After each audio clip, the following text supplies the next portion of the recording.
一次不行就2次，事成之后卖田的钱我分你3成。4成，少1分我就将这件事捅去村里。成交，但你得确保他死透，别像昨天一样留后患。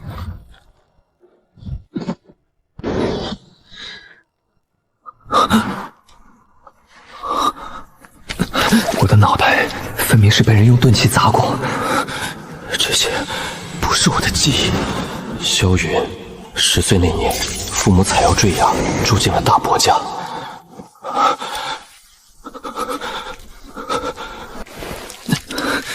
检测到宿主灵魂绑定成功，偷窥窥系统启动中。什么破名，相当不符我的气质。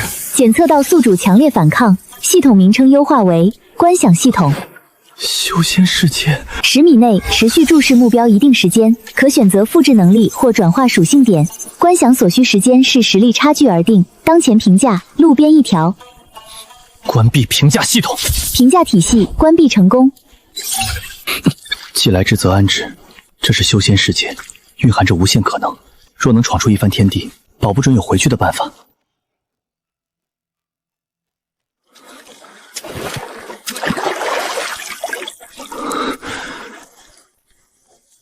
检测到可观想目标，所需观想时间30秒。需正视目标才能成功观想。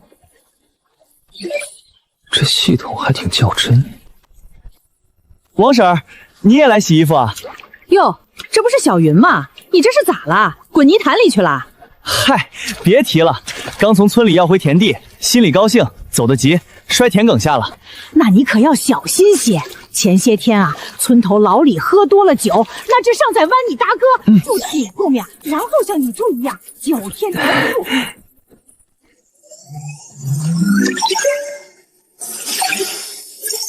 随机属性点，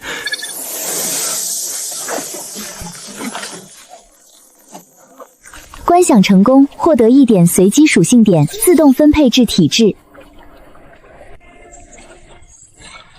好了，王婶儿，我家麦子熟了，我得回去了。你这孩子摔坏脑袋了不成？我们这都是水田。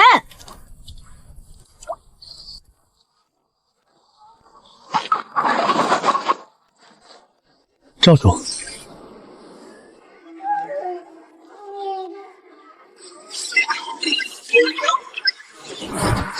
，1个时辰过去，我的属性早就不是路边一条的模样。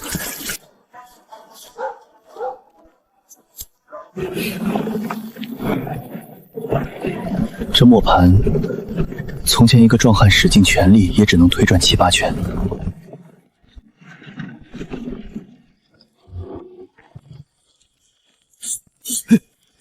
小云回来了，快坐，锅里温着红薯呢。你怎么才回来？今天不是去村里说田地的事儿吗？磨磨蹭蹭的，是不是又在外头偷懒？孩子刚回来，先让他吃点东西。吃什么吃？家里米缸都快见底了，你还磨磨蹭蹭的偷懒？要不是我们，你早就饿死在外面了。哑巴了，我跟你说话呢。难道我后脑勺的伤跟他有关？我刚穿越过来，对村里的人和事还不熟，硬碰硬讨不到好，先忍。知道了，婶儿。路上摔了一跤，走得慢了点儿。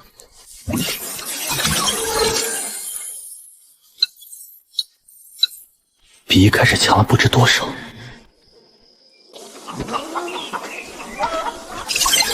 观想成功。今天是穿越来的第2天，照这个进度，要不了多久，全村人就都能被我观想个遍。发现可观想目标，耗时60秒。王东村里的老猎户到他这儿怎么翻倍了？王东爷，想换点您的鹿肉，5个红薯换1块。观想进度10%、30%。观想成功，请选择。果然不一样，连属性点都不是随机的了。不过我现在不太缺属性点，就要这个。不是生硬的文字，是鲜活的感知，兽类脚印的深浅与体重，全刻进了神经里。这种感觉，以前从未有过。还是不换了，王东爷，再见。青牛村剩下的40多口人几乎观象了个遍，属性暴涨，连五感都跟着变强了。初级追踪术终于派上用场，想跟着我？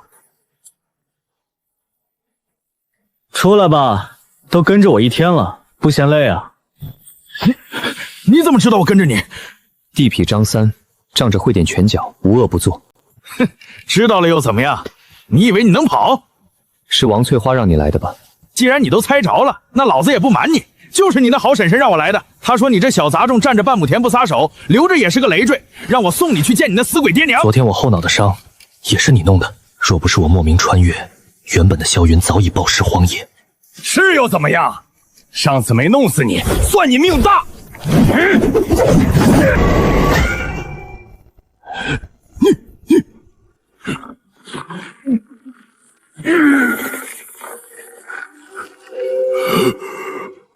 怎么没吃饭？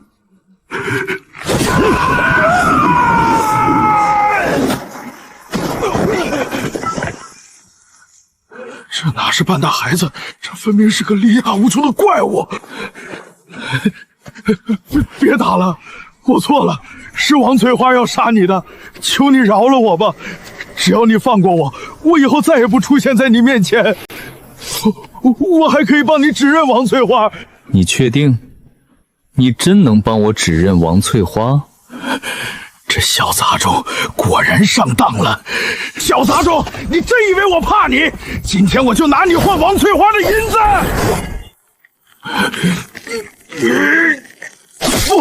不可能！你到底是什么怪物？刚用铁棒砸我，又掏小刀刺我，竟然说无冤无仇。你动手的时候没想着饶我，现在也别指望我饶你。轮到我了。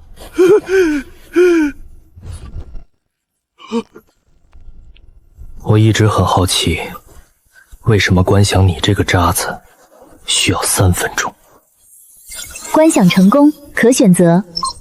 观想个地痞要3分钟，原来不是因为他能打，是因为他有灵根。修仙者与凡人最根本的差别就是有没有灵根。灵根按吸收灵气的效率分4等，从高到低，天、地、玄、黄。3成以下是黄品，3到6成是玄品，6到9成是地品，9成以上才是天品灵根。只是老村长活了一辈子，也没见过哪怕一个修仙者，这终究只是传说。可现在，他就摆在我眼前。玄2，黄品灵根。感觉有股细微的气流凭空出现，在丹田深处汇聚，随我的呼吸慢慢转动。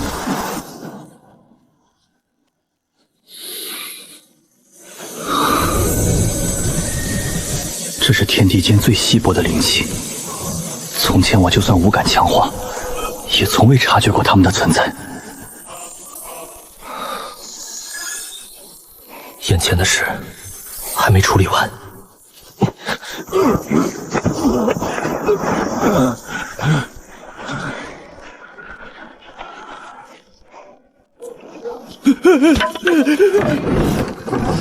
张三马被弄成这样了。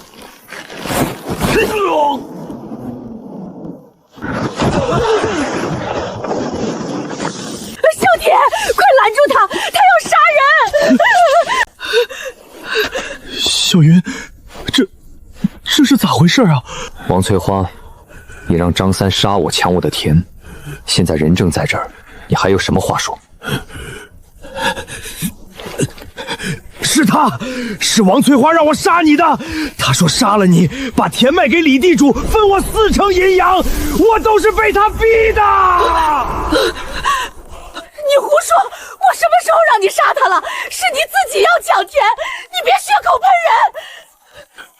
我胡说，这是你给我的定金，20个铜板，20个，上面还有你的绣线，你敢说这不是你的？原来这个王翠花心思竟然这么歹毒！你不用狡辩，我爹娘走后，这田暂归村里保管，约定我16岁归还。可我要是死了，按村里规矩，田会过继给大伯萧铁。萧云说的对，这田要是真没了萧云，肯定是萧铁家的，最后还不是王翠花说了算。你个灾星，你个扫把星，都是你！要不是你，我肚子里的孩子能死吗？你爹娘就是被你克死的，你生来就带晦气，你别拉我！今天我就要把这灾星的真面目说出来！走了走，还被这么污蔑，扫门星，白眼狼！跟眼前的王翠花争论，毫无意义。既然你这么想要那半亩田，那就给你。现在村里大家伙都在，我说话算话。但我有句话告诉你，我不跟你争田，是看在大伯这些年对我还有几分照顾的情分上。原主寄人篱下这几年，天天干着成年人的活，却连多加一筷子菜都要挨打。青牛村就这么大，谁家有事，不出半天全村都知道。今天他雇凶撒泼造谣的事，明早就会传遍每个角落。以后谁还跟他来往，谁家办喜事请他，他拿到田又如何？何况这田我要了也没用，我马上就要离开青牛村，这里只是我旅途的起点，不是终点。王翠花，你个泼妇！当初你求着我杀萧云，还说这小杂种好对付。现在倒好，我成了废人，你倒想装可怜撇干净，你就是个毒妇！都是你没用，没杀了萧云还敢反咬我，掐死你！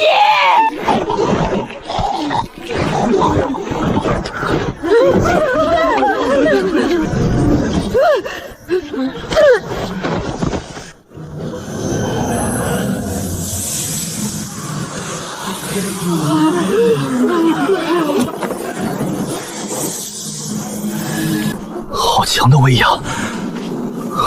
他身上的气息，这绝对是修仙者。检测到观想目标，所需观想时间20年。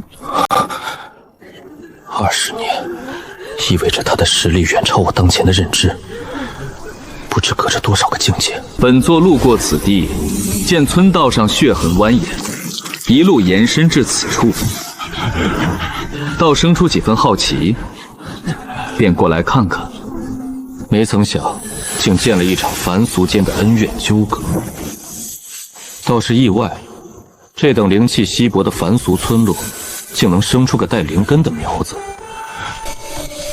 皇品资质虽平庸，但在这种小村子里，已是100年难遇的稀罕事了。他连我灵根的等级都能一眼看穿。此乃升仙令，向西行200里，便是青云之地界。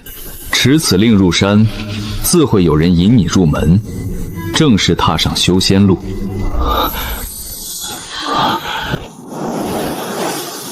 凡俗恩怨到此为止，往后路怎么走，全看你自己。小云啊，以前世伯糊涂，没认出你是仙缘在身的贵人，你可别往心里去。快抢着说，就是村外，要送他到村外。之前这几年我过得怎么样？村里人清清楚楚。如今见我有了修仙资质，倒一个个凑上来认熟人了。不必了，我没什么要收拾的，现在就走。小云，要不你再住一晚，大伯给你做顿好的。这份微薄的善意，或许是萧铁唯一的可取之处，但也抵不过他常年的软弱与纵容。不必了，大伯，这几年的日子我记着，也忘了。往后你好好过日子。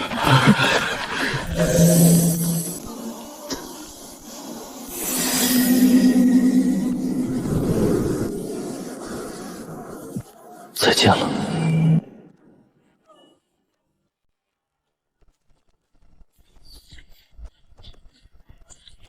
远超凡人的属性，让我在崎岖山路上比在平地还稳。5天翻山越岭，连口气都没喘过。还有20里。按那位仙人的说法，翻过那片山，就是青云当地境了。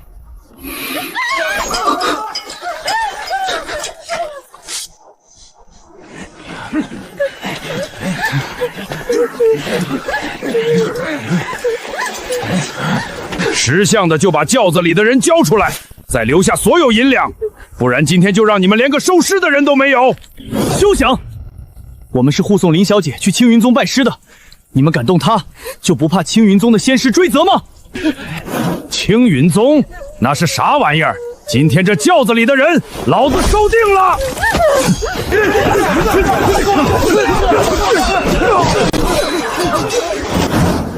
轿子里的人要去青云宗拜师，跟我同路。以我的实力，解决他们不难。我若出手，不仅能卖对方一个人情，更重要的是，能观想在场所有人，应该收获不小。既有观想收益可拿，又能卖个同路人情，我没理由不出手。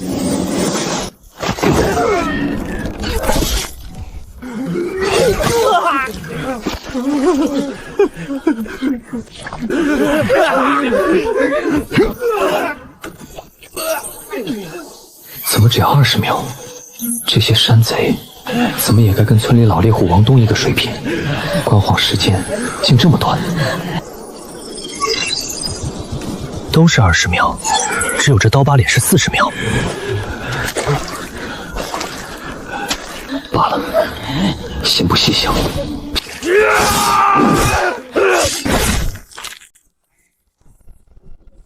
大概本就属性挺高，加了这些也没什么明显变化。不过无妨，真正的重头戏是那轿子里的。少侠，在下李军是林家的护卫队长，多谢您刚才出手相救，否则我们……叫我萧云就好。多谢萧公子救命之恩。轿子里的是我家小姐林月，她是附近清溪镇林家的女儿，资质检测已经测出灵根了，这次专程去青云宗入门。资质检测？萧公子，您可能不清楚，这资质检测是青云宗联合周边大城镇设的据点，专门给凡俗中可能有灵根的人测试用的。先是用特制的测灵石把手放上去，有灵根的人就能让石头发光，按光芒颜色分天、地、玄、黄4等，测出灵根就能领升仙令，去青云宗拜师。那我们同路。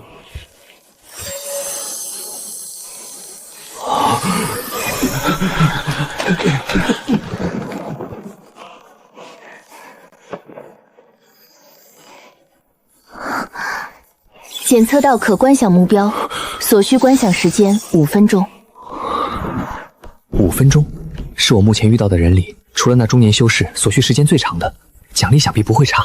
可他一直待在轿子里，我总不能凑到轿边，盯着人家看整整5分钟吧？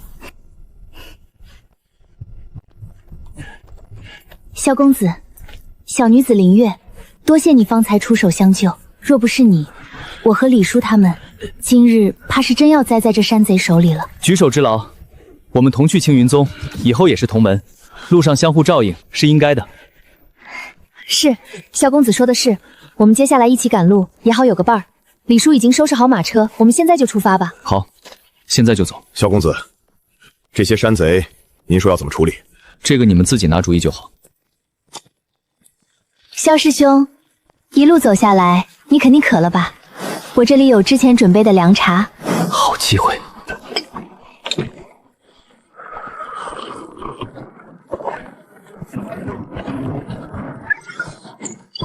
果然不一样，我现在已经有黄品灵根，要是再复制个玄品灵根，会发生什么？像有股清泉在经脉里流淌，原本沉寂的灵根，此刻竟微微震动，仿佛被什么唤醒。检测到灵根品质升级，新增属性灵根4.5玄品。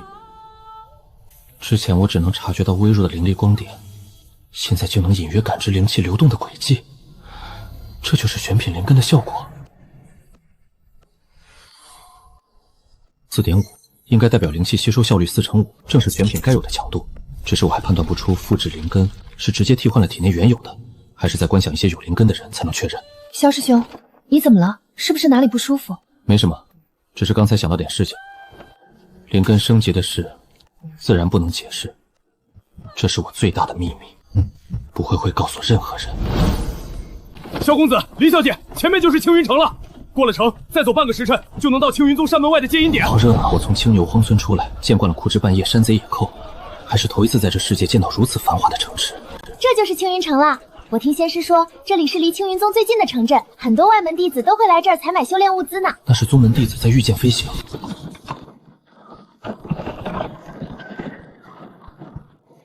走吧。难怪这几天赶路，要么在山林打野物，要么和山贼搏杀，连好好洗个澡都没机会。这身行头确实扎眼。萧师兄，是不是身上的衣服不太方便？青牛村时寄人篱下，哪有积蓄？离开又走得匆忙，没带钱。至于那些山贼，看来以后得养成摸尸的好习惯。等会儿我让伙计去挑几身合身的衣服，师兄你看好不好？那就多谢林师妹了，有机会我再还你。师兄说什么呢？几件衣服算什么？还要相互照应呢。萧公子，您就别跟小姐客气了，这点小事不算什么。好，还好之前救了林月，不然现在还真有些麻烦。这青云客栈怎么着也是有名的老店，现在真是越开越回去了，乞丐溜进来了也不管管。这位公子，说话还请自重，你当众出言侮辱我的同伴，请你道歉。啥意思？难道她不是乞丐？这么美的姑娘，竟替那个乞丐出头。道歉？我说错了吗？她破衣烂衫，身上还沾着血污，不是乞丐是什么？姑娘容貌气质都好，何必跟这种人混？我叫厉科，青云城厉家嫡系，你去打听便知。不如跟我走，总比带个乞丐强，如何？竟然是厉家嫡系子弟，难怪行事这么嚣张跋扈。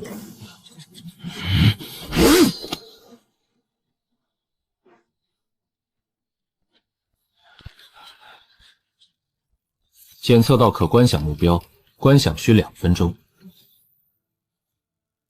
你刚才说你是厉家子弟？正是，知道厉家的厉害就滚开，让我和这位小姐认识，今天我便不计较。相处一日，我知道萧师兄不是趋炎附势的人。你刚才说你是厉家子弟？没听见吗？我就是厉家厉科，不信自己去打听。哦，厉家主要在青云城经营哪块生意？我厉家的铺子、药材、车马、人脉都有，青云城谁不给几分面子？你听明白没有？惹我没好下场，赶紧滚！你刚才说你是厉家子弟，这小子是不是真有点毛病？有灵力，他是灵气境，厉家嫡系竟已经修炼了。灵气境，修仙第一步，能凝灵力，愿强犯人护卫。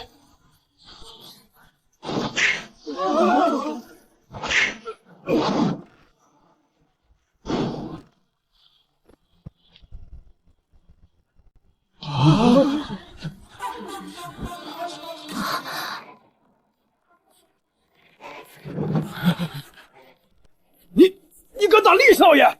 厉少爷可是有青云宗的升仙令。你说的是这个？竟然也有升仙令！这升仙令，我们带厉少爷走。厉家再大，也只是凡俗家族。我有升仙令，地位便与厉科平等。他要报复，也跨不过仙凡的界限。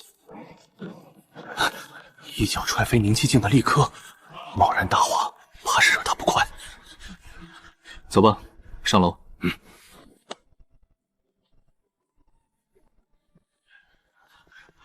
萧师兄明明和我一样，像是凡人出身，他怎么能以凡人之躯瞬间打败厉科？那一脚的速度和力量，根本不像凡俗能有的。不过每个人都有自己的秘密，我不会追问。萧师兄，那我先回房了，明天一早我们在楼下会合。好。萧公子，您有事随时喊我，我就在隔壁房。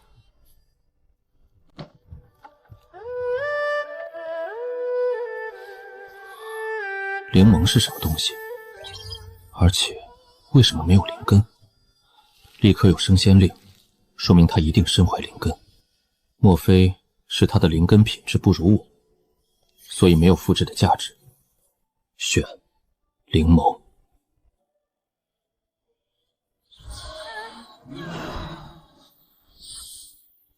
像两缕清泉渗进眼里，没有痛，反而很舒适。我有灵根，体内能承载灵力，但我还没正式凝气，灵力都是无序状态。灵猛竟能看清人体内的灵力运转，难怪立刻之前那么嚣张。他一开始就看出我没凝气。果然，有灵力的人还是少数。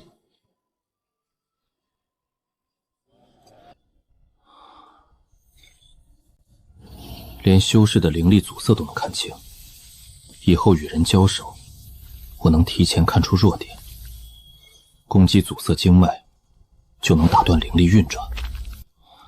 这是巨大的优势，1000属性点才能进阶，无疑是个庞大的数字。但初阶灵眸已经这么强，进阶后或许能看穿更高境界的灵力运转。看来以后要多找机会观想，攒够属性点。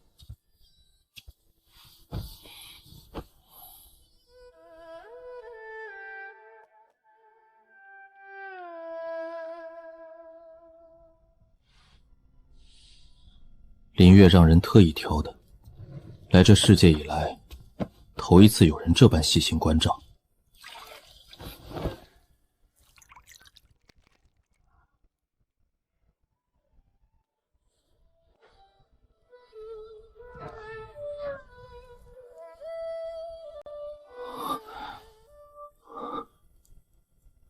这还是我？原来属性提升，不止让我更能打。他也在悄悄改变我的身体底子，从里到外，淬道成了如今这副模样。比起容貌，我更在意明天去接引点的事。只有真正踏入仙门，才算彻底摆脱过去。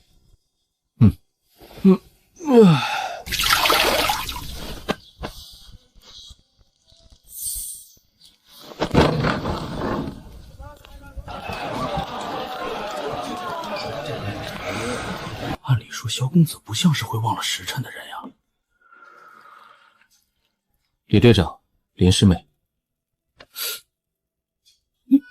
你是萧公子？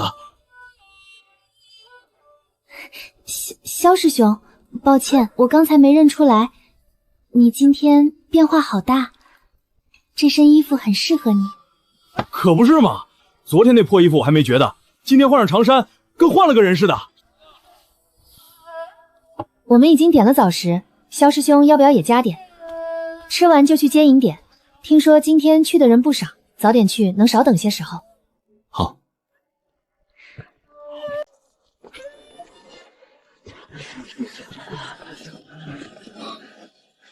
这些应该都是持有升仙令的人。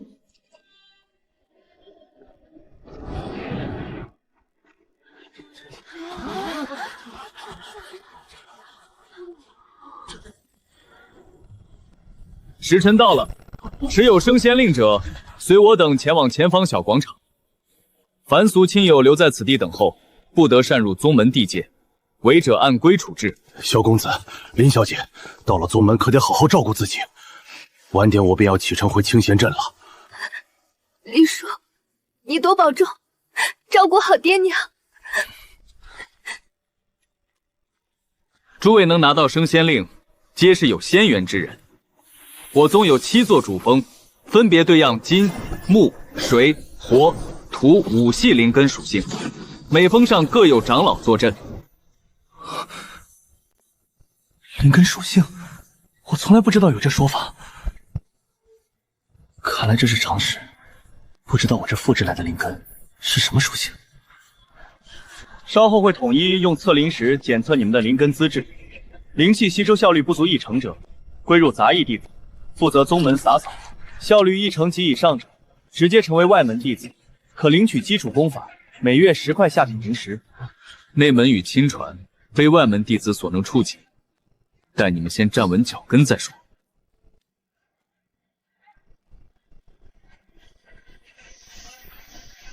此为测灵石，上前将右手按在任意块测石上即可，灵石会自行感应你们的灵根属性。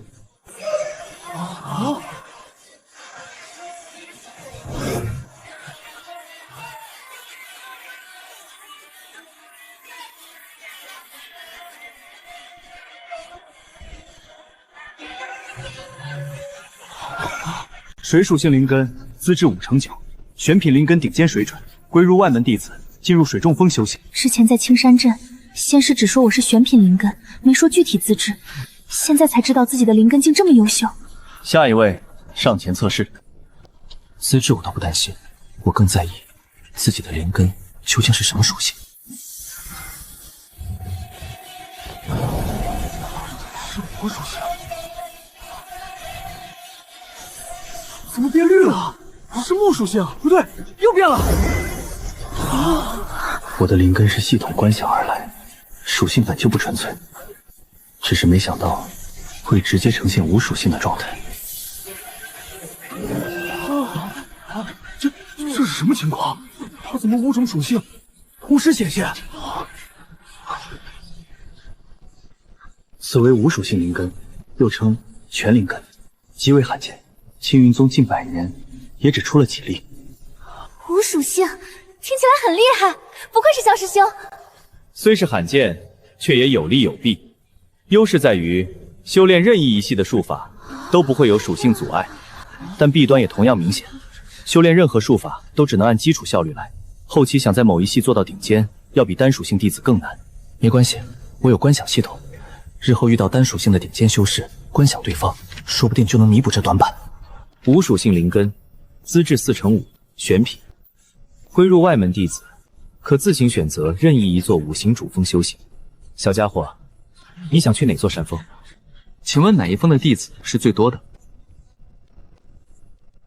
应当是火峰。好，那我选择火峰。人越多，我能观幻的目标就越多了。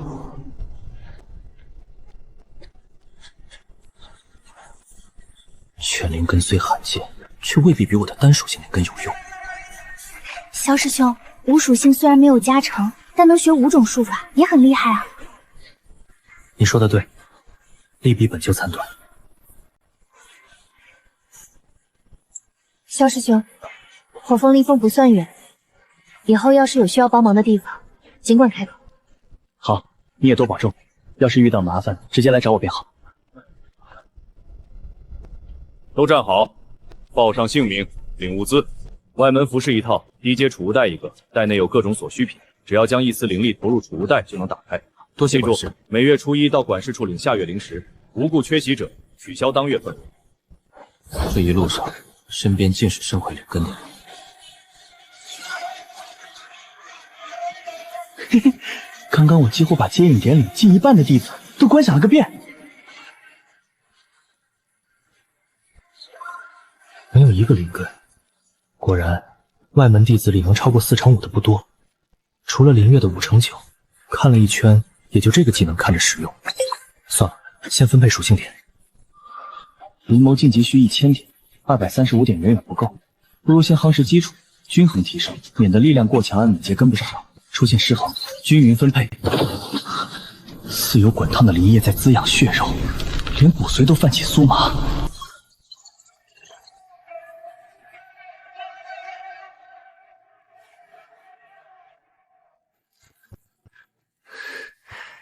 不知道现在我的实力到了何种程度？储物袋里居然有1方的空间，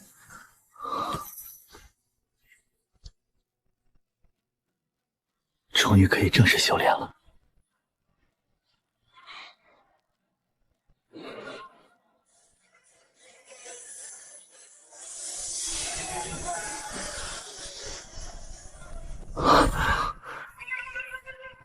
灵眸直挡经脉，法门牵引灵气，选品灵根吸收，这搭配也太顺了。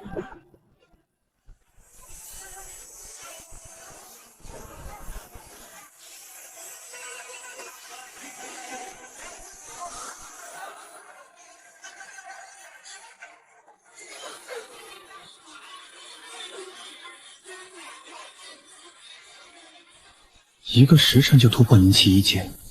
这速度在外门应该算快的了吧？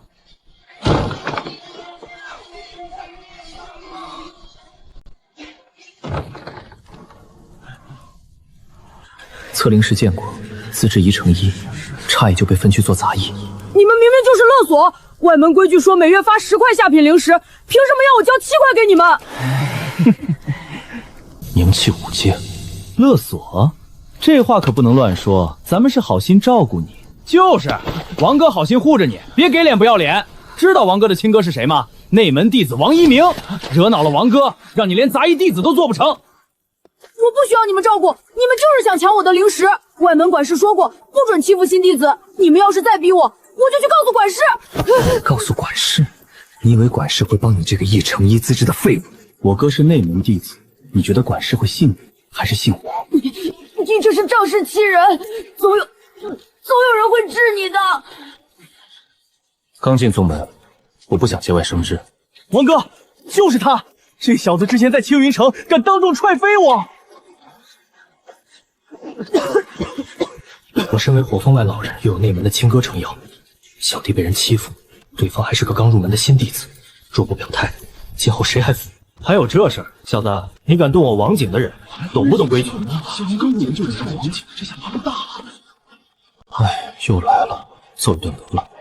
我与立科的事是他挑衅在先，动手也是他先出手。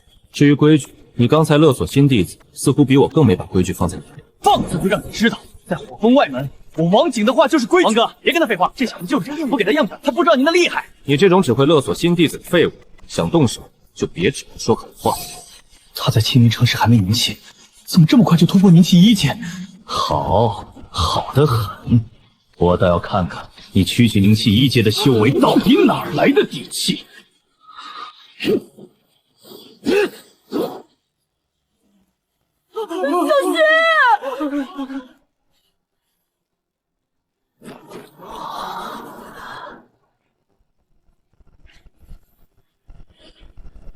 那是什么灵力？怎么是白色的？从没见过这种颜色的灵力，难道是特殊灵根？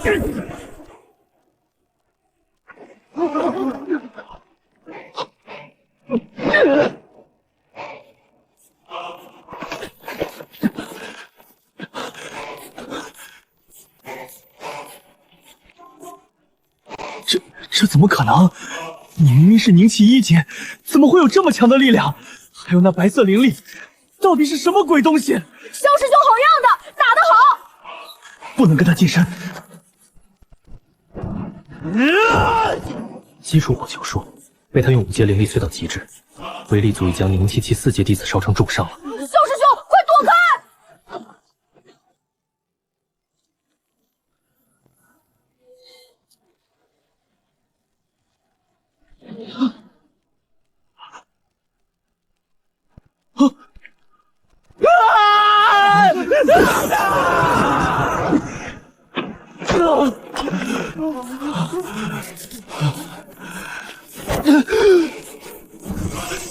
你敢！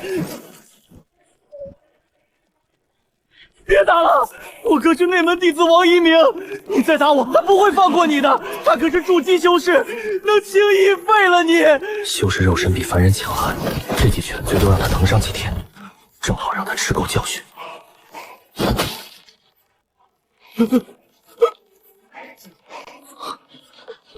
连逃跑没被小云盯上。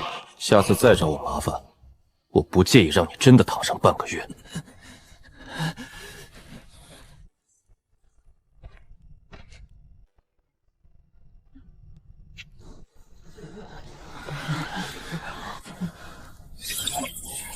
之前批量观想外门弟子得到的术法大多没用，没想到这次观想王景竟直接出了5阶修行经验和专属术法。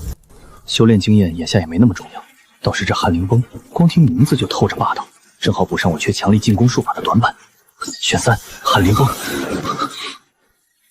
这次算是赚大了。至于他那筑基修为的哥哥，我就不信一个筑基修士敢明目张胆来欺负我一个刚名气的入门弟子。都散了吧，别围着了。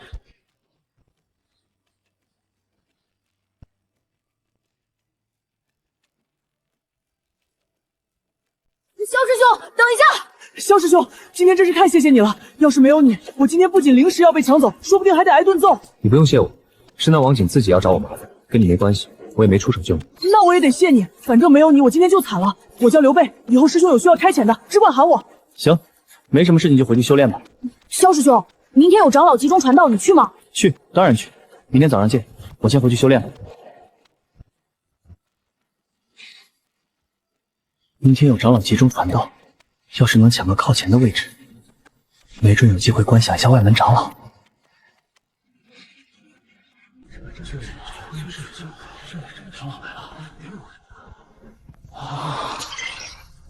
外门长老都是筑基修为，幸好观想时间不算离谱，传道时间肯定超过3个时辰，观想成功应该没问题。之前那中年修士修为应远高于这外门长老，加上当时我实力低微，才出现20年的离谱条件。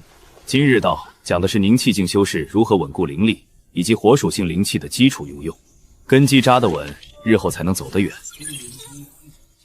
只要保持视线范围内，进度就会稳步增长，倒不用刻意集中精神。基础灵气诀，灵力运转。火属性灵力既与水灵气直接相冲。早知道是这些内容，还不如在屋里图拿修炼。萧师兄，长老讲的这些你都懂啊？我怎么觉得好多都听过？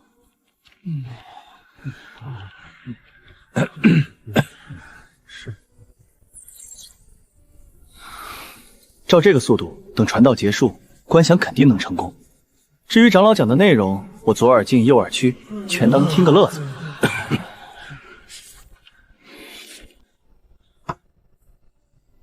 火峰外门弟子虽多，却多是资质平平或心性烦躁之辈，难得见个这么专注的。今天倒要试试他是真听懂了，还是装样子。这位弟子，方才我讲凝气境稳固灵力，需避免灵气在经脉中迟留。你来说说，若灵气不慎滞留在手腕经脉，该如何疏导？萧师兄，长老问你呢。坏了，我光顾着看观想进度条，长老后面讲的根本没仔细听啊。回长老，弟子以为灵气滞涩时，不必强行催动灵力冲脉，可先放缓呼吸，用意念牵引少量灵气，顺着滞涩处的经脉纹路轻轻梳理，就像用细针挑开打结的线。若滞涩较严重，还可借外界灵气辅助，比如引一丝灵药灵气入脉，带动滞涩的灵气流动，这样既能疏导，又不损伤经脉。说得好，说得好啊！你们听听，同样是听传道，有的弟子却能结合自身修炼，说出这样的领悟。没想到这刚揍了王景的狠人，不仅实力强，悟性还这么高。萧师兄，你也太厉害了，我刚才都没听懂长老问的啥。我原本只需轻松盯着进度条，这下还得费脑力解长老的题。幸好我脑子里的货够多，勉强把长老提的问题都应付了过去。筑基修士果然不一样，给的属性点多，奖励项也多。修炼心得我不需要，他的灵根在玄品里应是较差的，提升有限。2本功法虽强，却都是火凤能公开兑换的，并不罕见。有了，系统显示灵魔属性点到1000能进阶，那4维属性没准也可以。这100点平均分刚好够4维各突破100点，选一。属性点平均分给4维。猜对了。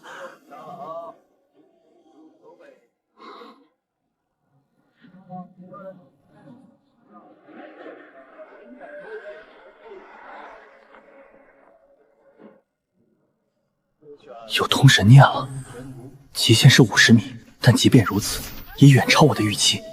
以后只要在50米内，任何动静都逃不过我的感知。长老已经观想完毕，身边又有这么多弟子，不好好观想一番，着实有点浪费。这时候盯着谁看都显眼，观想根本藏不住。罢了，安稳应付到传道结束，以后有的是机会。现在被长老盯着，犯不着冒险。以后修炼遇到问题，可随时来长老院找我。老夫陈川。以后还是要少出现在这陈长老面前为好。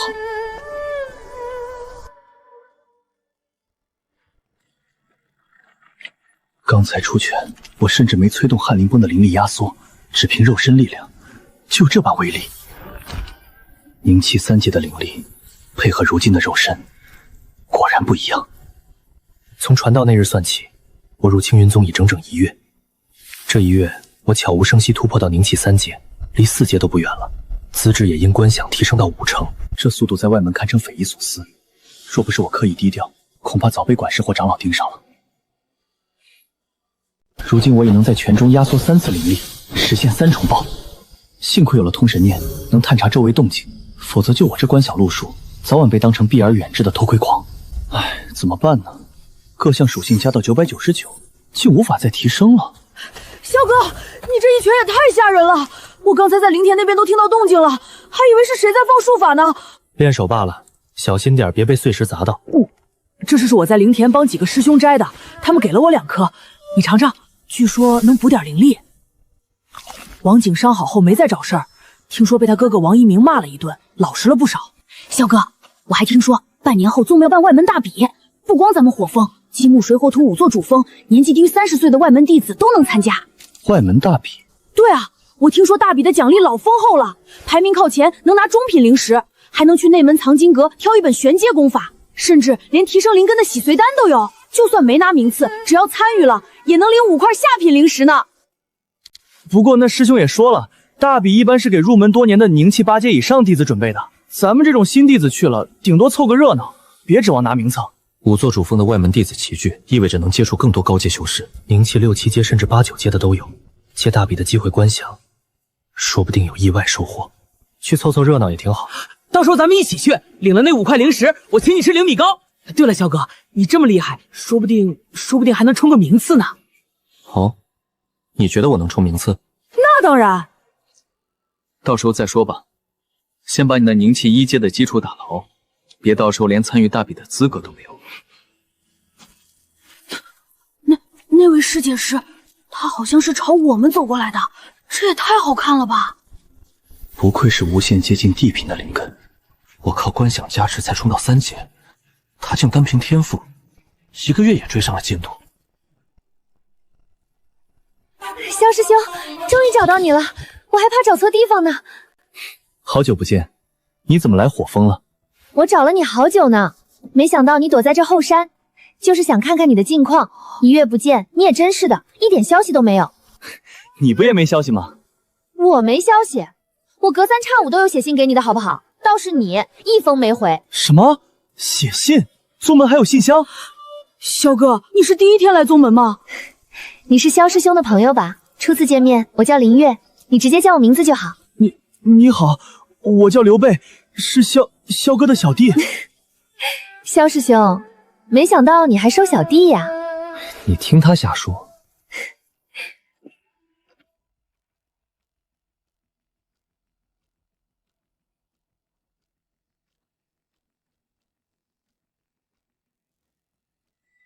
林师妹，你怎么在这儿？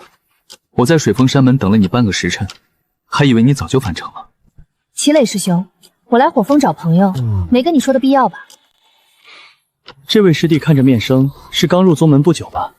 修为宁气3阶。他叫萧云，是我在青云城就认识的朋友。灵气3阶，天赋倒还行，在火峰也算不错了。这位师兄，难道你是对我们火峰有什么不满吗？才灵气1阶，你们火峰1年招这么亮珑不起，况且水克火。小胖子，我劝你跟我说话注意点态度。这人脑子有问题，五行虽相生相克，从来没有优劣之说，他还能从这上面找优越感？灵气5阶，经脉里的水灵力凝练得很，是实打实练出来的，不是靠资源堆的温室花撒。萧师弟怎么一言不发？你就只会躲在女人身后是吗？你胡说什么？萧哥才不是躲在后面，你自己说话阴阳怪气，还敢嘲讽萧哥？灵气1阶的废物也敢跟我顶嘴？火峰的人修为差，胆子倒是不小。哼，看来这齐烈对林月有意思，故意在他面前打压我。我认识的萧师兄，要么是面对山贼时的狠辣，要么是青云城里冷静从容，要么是平时温和淡然。我从没见过他说这么脏的话。萧哥平时连重话都很少说，今天怎么突然爆粗了？萧云，林师妹别管，这小子目无尊卑，今天我必须好好教训他，让他知道水峰的厉害。水牢术能困人，还能压制体内灵力，隔绝空气。寻常弟子被困，不出片刻就灵力滞锁，浑身无力。现在知道怕了，只要你跪下来给我道歉，再发誓以后离林师妹远点，我就放你出来。不然，你就等着在里面憋死吧。撼灵崩的灵力压缩，我早已打磨得炉火纯青。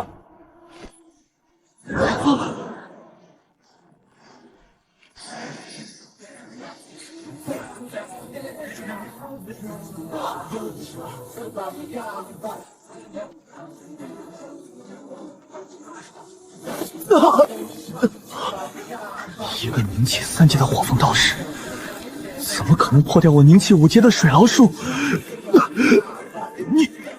萧师兄居然这么厉害了！灵气5阶的齐磊在他面前竟连还手的机会都没有，是不是萧师兄面对谁都能一脚踹飞？萧哥，你太牛了，这一脚踹太解气了！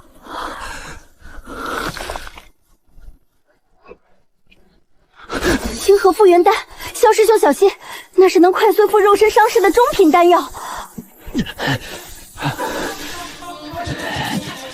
萧云，你以为这样就结束了？我今天不废了你，就不进去！萧哥小心，这是寒水毛，会动经脉的。齐磊，你疯了！再动手就真的没法收场了。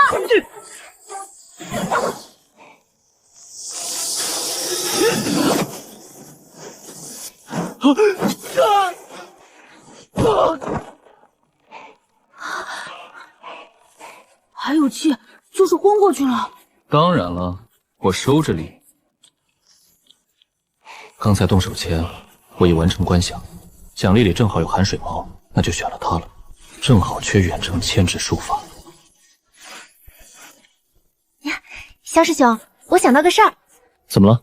你担心齐磊的事会引来麻烦？麻烦？齐磊自己先跑到火凤动手的，就算水风问起来，也是他理亏，我还能当你作证呢。我刚才担心的不是这个，我本来明天要跟齐磊还有另外3个师兄师姐一起去执行个外门任务，现在齐磊这样肯定去不了了，重新找队员又来不及，贡献点。所以我想让你加入我们的小队啊！你实力这么强，有你在，完成任务肯定没问题，而且任务奖励也不错，能拿20块下品灵石，还能分到1颗凝气丹。凝气丹能辅助凝实灵力，对你修炼有帮助。这个任务是你们水风的吧？我一个火风的人能参与吗？而且队员那边用我一个凝气3阶的换齐磊一个凝气5阶的，恐怕不会乐意吧？外门任务是所有外门弟子都能参加的，没有主峰区别。队伍里另外3人，一个金峰的师兄凝气8阶，倪从气7阶，还有一个凝气7阶的沐风师姐。那他们修为这么高，怎么会跟我们这种修为低的组队？宗门偶尔会发布特殊任务，奖励高于一般任务，高修为弟子也会获得额外奖励。至于更换齐磊的事，就更不用担心了，他人缘本来就不好。怎么说？凝气丹能辅助凝实灵力，正好助我突破境界，肉身强度极高，修为境界反倒成了短板。好，我答应。太好了，那我们现在就走，先去跟3位师兄师姐见个面，让他们认识一下你，顺便把齐磊送回水峰，省得他躺太久出别的事儿。行，走吧。齐磊昏迷着，怎么带？我有办法，这是水峰的灵丝绳，能捆住人还不伤人。我先把它捆起来，咱们找2个水峰的杂役师兄帮忙抬回去。我已经通知水峰的杂役了，他们会在山脚等我们。行，那我们现在就出发。这趟任务，但愿能有好收获。把他送回水峰弟子院，找个医师看看，他练术法不慎走火入魔，伤了自己。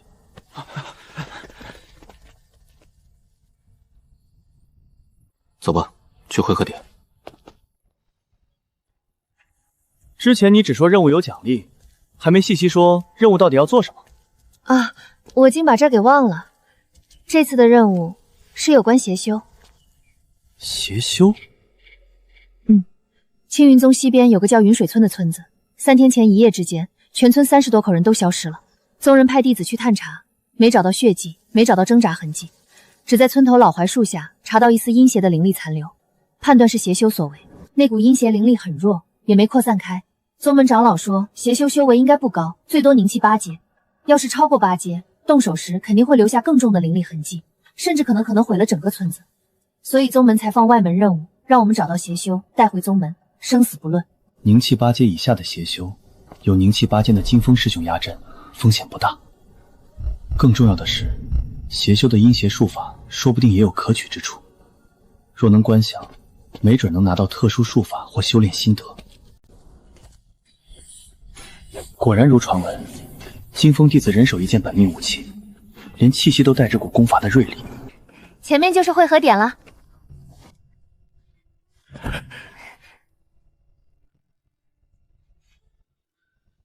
林师妹，可算来了。师妹来了。灵力波动约凝气3阶，可这少年站在那里却没有丝毫气，眼神平静的回望我，连气息都没乱半分，倒比寻常3阶弟子沉稳得多。林师妹，这位是齐磊呢？没跟你一起过来？这位是火峰的萧云师兄，凝气3阶，是当初和我一同入门的朋友。齐磊他练术法不小心走火入魔，伤了身子，没法来执行任务，所以我请萧师兄来代替他。哦，齐磊那小子早看他不顺眼了。上次跟他一起除草，他倒好，躲在树底下偷懒，还说什么水风弟子不该干粗活，装得跟个大人物似的。他走火入魔，纯属活该。本来也没指望他帮忙，主要是我跟沈师兄、柳师妹处理。萧师弟，你过来跟着看看，体验体验就行。真遇到邪修，有我们在，保准伤不到你。张师兄说的对，齐磊之前确实有些古怪。齐磊的事，我们都清楚。萧师弟来也好，林月资质摆在那儿，无限接近地品灵根，说不定哪天得了机缘就突破地品。外门弟子里能有这资质的，未来十有八九进内门，甚至被内门长老收为亲传。现在卖他几分面子，日后说不定就有回报。三人对齐烈没有好感，才这么痛快答应。多谢三位师兄师姐体谅，我虽修为不高，但也不会拖后腿。哎，萧师弟客气了，别耽误时间了。天黑前到不了云水村，得在野外过夜了。出发吧。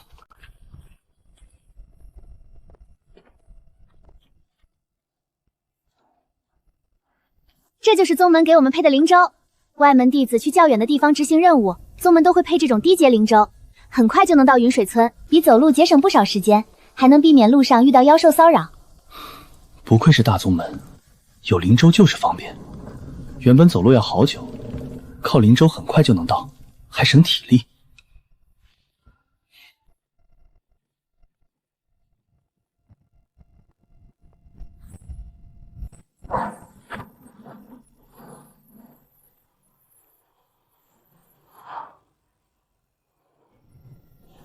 我说萧师弟，从刚才起你就一直盯着我看，能告诉我是什么缘故吗？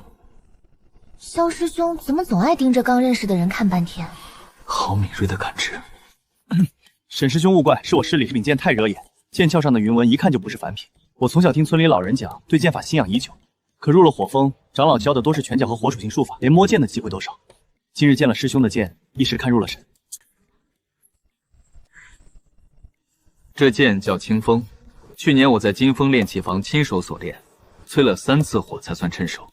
金风炼剑求人剑合一，此剑斩妖一载以通灵，入门重稳准，与火风炼力相通。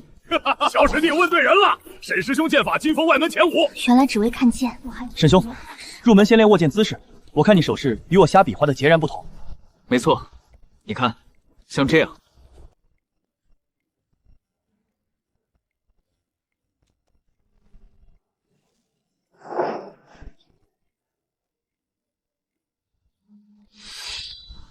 这是我初学剑时用的基础剑法纪要，你拿去看。有不懂的，等任务结束我再与你细说。多谢沈师兄。缘过去了，还白得一本剑册。选品灵根与我已无大用，倒是这青云凝气术核心炼器法门，往后或许能自助兵器。选3，青云凝气术。这法门里许多炼器技巧闻所未闻，沈星为得它，怕是付出了极大代价。观想成功，地脉甲是听防御术法，青云要点，记着灵草配伍，这趟收获满满。等找到邪修，观想他的阴邪术法，这单就圆满了。前面就是云水村了。云水村，30口人，一夜尽尸。张雷，你先下船探路，查一查脚下的藤蔓和泥土。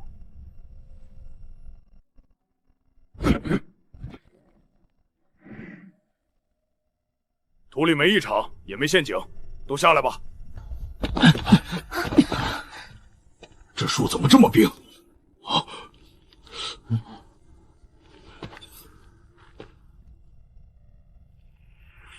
是邪煞之气，跟宗门描述的一样。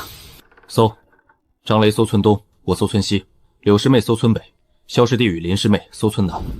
留意房里的细节，尤其有没有打斗、拖拽的痕迹。半个时辰后，此处汇合。像是刚刚还有人在这吃饭。太邪门了！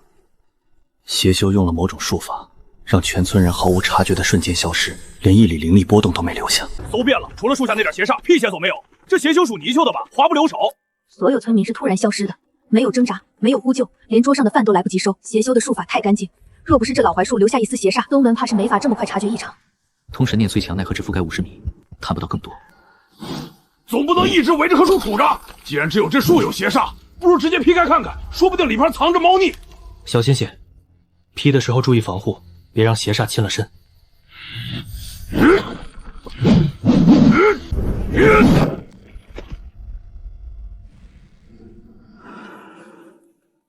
啊，这邪气怎么没了？难道我力气太大，把邪气也劈散了？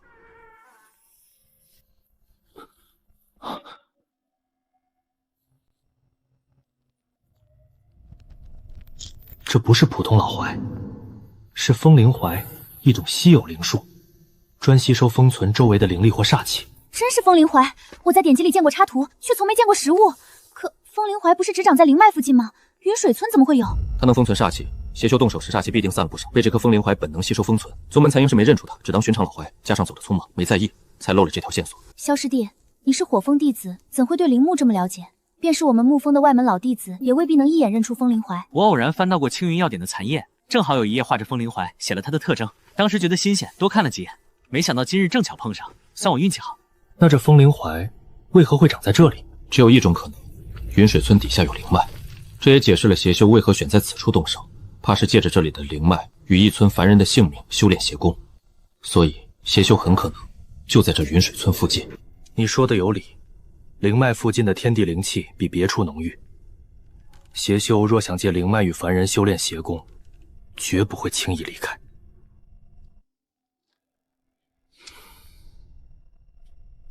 筑基修士带一村人无声转移100里，也会留下灵力或拖拽痕迹。全村没有，说明他多半还在附近，甚至只藏在地下或山洞。灵脉看不见摸不着，总不能把全村刨一遍吧？怎么找？灵脉可能在地下数丈甚至数十米，寻常手段探不到。风灵槐根系未必连着主脉。有个办法可试，张师兄，你善土灵，能否在风灵槐断根下挖个洞？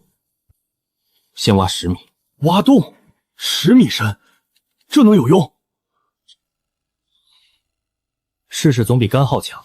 张磊，护住洞壁，别塌方。挖到异常，立刻停手。行。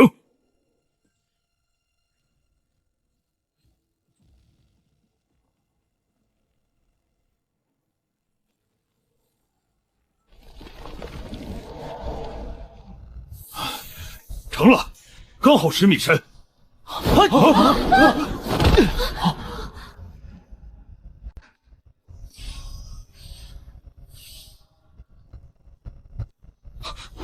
找到了，别垂直挖，往我斜下方40米挖，那里有灵力波动，可能是灵脉。好嘞，萧师弟，你盯紧方向，我这就改挖。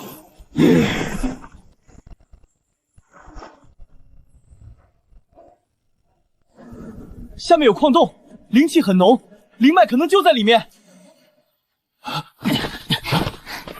萧师弟，接下来往哪儿挖？你尽管指方向。矿洞就在下方，离我们约40米，还得麻烦张师兄开路。好说。挖通了！好浓的灵气，这肯定是灵脉气息，比宗门外门还浓。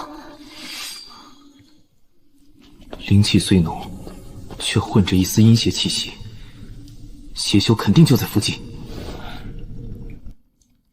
怎么回事？阴邪气息是从那个方向传来的。我也感觉到了，事不宜迟，出发。好。停！右边角落有东西，应该是云水村的村民，已经彻底没了生机，精血、血肉都被吸干了。这邪修丧心病狂，连凡人都不放过，抓住他，我定一斧劈了他！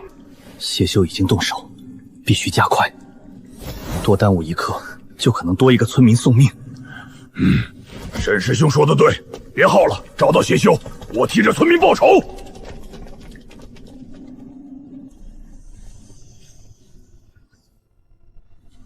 前面地上有拖拽痕，村民应该是被带往那个方向了。而且我感觉矿洞在变宽，前头的空间比这大得多。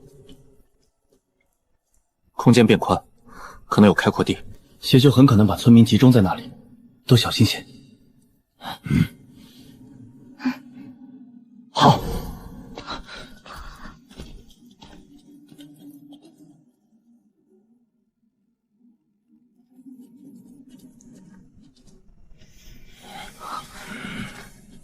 沈师兄，前面有光，空间很宽敞，像天然平台。前面就是邪修藏身处，放轻脚步，悄悄靠近，别惊动他。小心！三重撼灵风！灵气3阶，哪里来的怪胎？境界差距太大，这是我第一次正面对抗，彻底落了下风。灵气3阶，不仅察觉到灵气9阶的偷袭，还硬生生挡住了，只受了点少伤。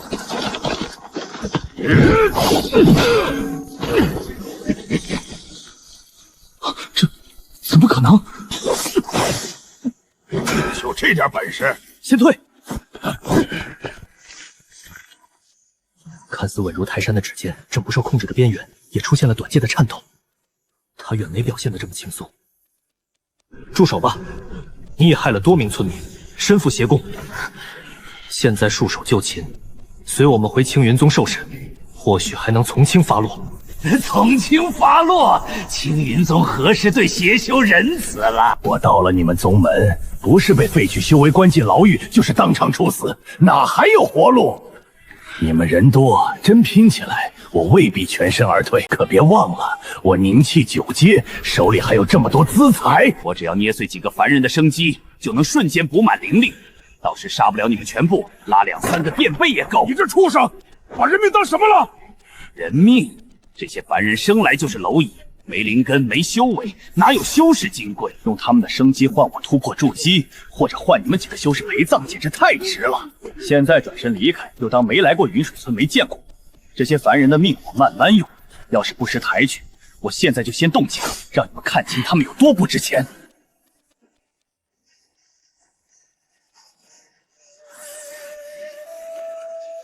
宗门情报有误，这邪修没那么简单。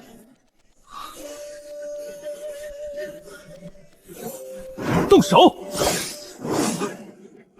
异次术，之前埋在地下的灵力，这就派上用场。这些凡人是我突破筑基的资子，此刻绝不能让他们死伤过多。看符！一松手，他就有机会反扑。找死！好机会！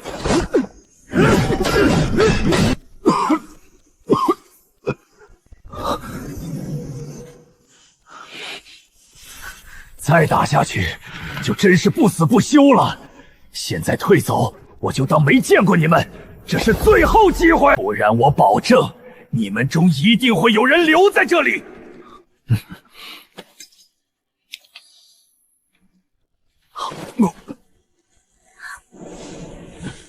你们逼我的！走！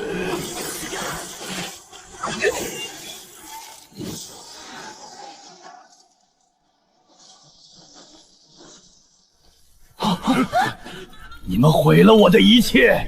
这灵脉我找了3年，就差1步筑基，是你们毁了我的机缘！他此刻灵力比之前强数倍，我们能抗凝气期9阶，可凝气10阶，几乎没有还手余地。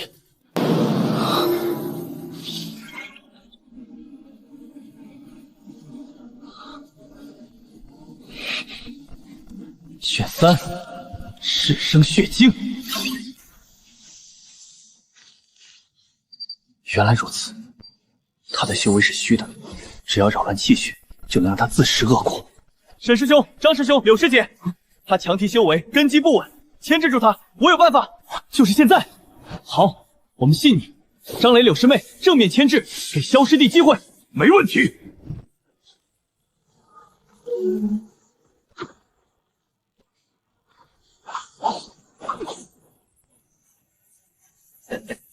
凝气3阶也敢放肆！就是现在！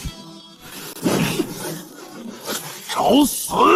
怎么可能？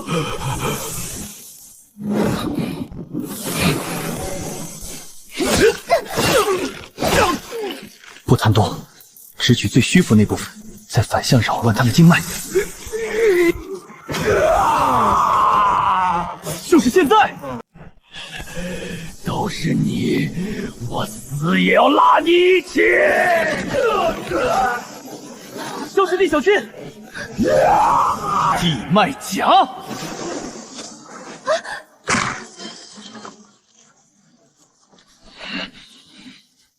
三重撼灵风！沈师兄，张师兄，他没力气了，快！啊！萧师兄，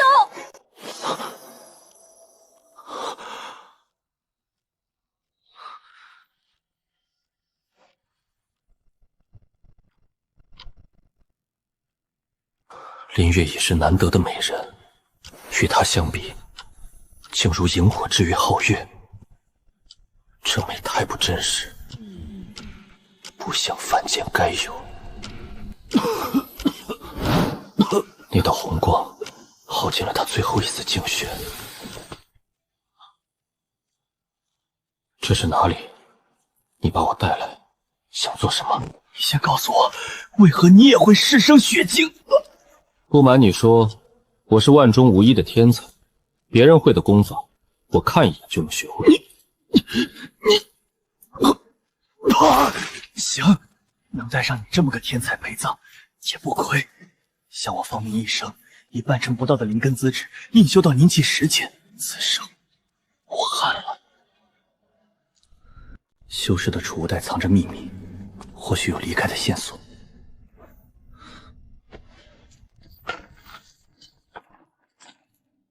果然没什么值钱的。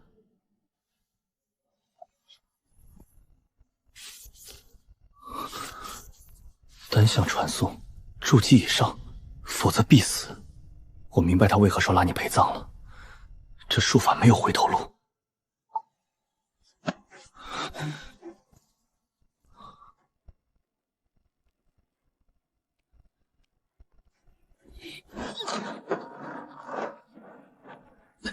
怎么会这样？就算他不开口，或许还能从身上找到别的线索。他死了。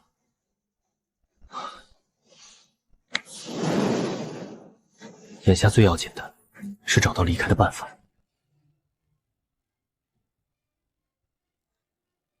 检测到可观想目标，所需观想时间95天。95天，这是何方生物？果然是活的，怎么看都不像尸体。要这么久的观想时间，收获必然极为可观。可3个多月，在这连日夜都辨不清的密殿里，方明留下百颗下品灵石，几袋压缩麦饼，数个水囊，想必是为长留矿备的。自细品丹，一颗顶3天，只要灵力不绝，压制即可不难。撑过3个月，还是长做不到。可若耗光光，辟谷丹吃完，就算修士也撑不了多久。除了观想，我没有别的选择。墙壁坚如铁，没有出入口。方明已死，线索断绝。这沉睡的女子是唯一的破局希望。罢了，赌一把。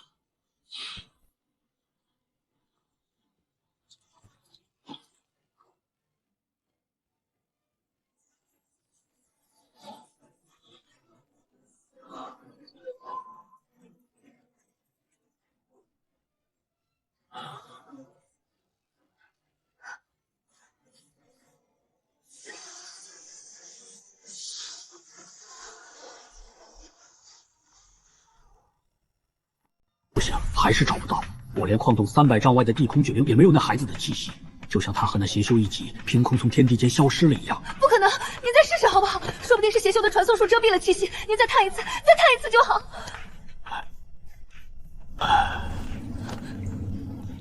长老，真的没有别的办法了吗？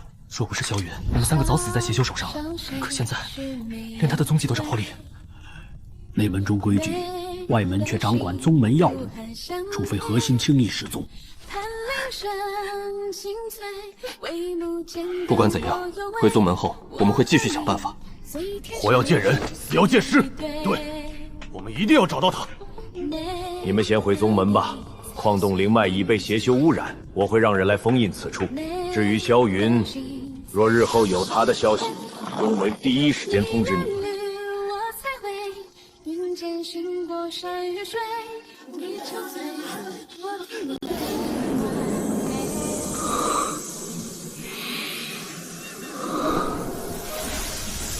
这殿内灵气竟如此浓郁，才过了1个月出头，我竟已突破到凝气5阶。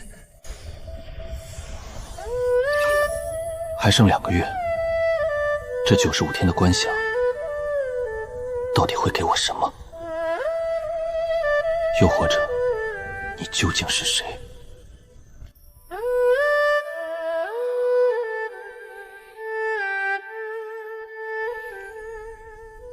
外物匮乏，可修为与观想进度的攀升，足够冲淡这点窘迫。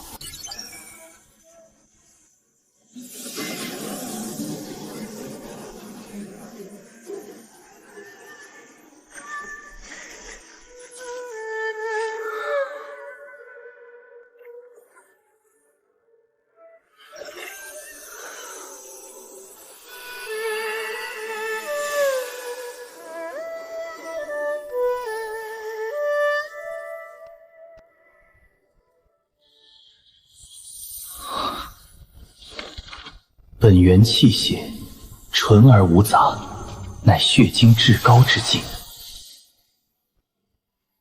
我终于明白了，这功法并非天生邪意，是被方明这类人用掠夺的方式走偏了。真正的修法是提炼转化自身血气，附着于灵力之上。这意味着，唯有肉身强大之人才能将它发挥到极致，而我正好符合。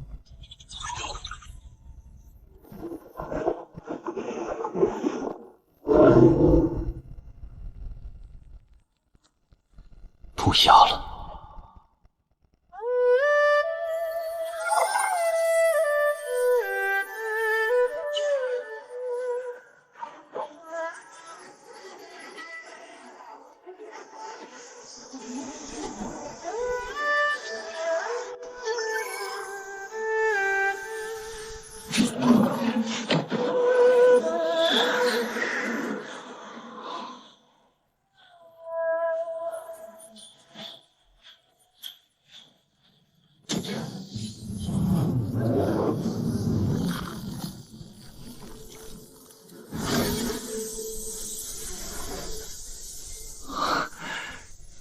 终于成了。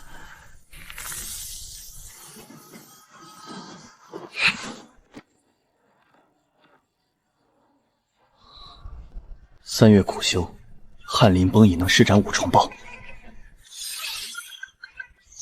第一次，只有1个选项，属性点呢？修炼心得呢？难道是因为观想目标太特殊？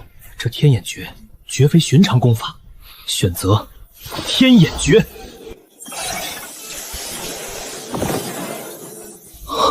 作用于灵根，改造灵根属性。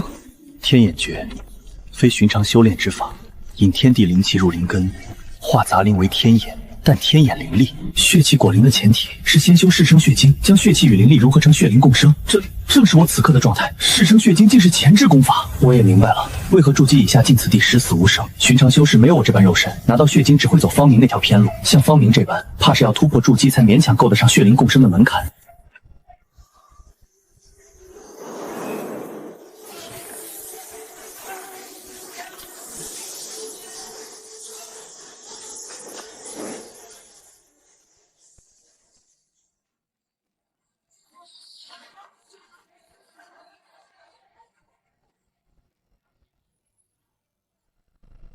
这功法简直是为我量身打造的。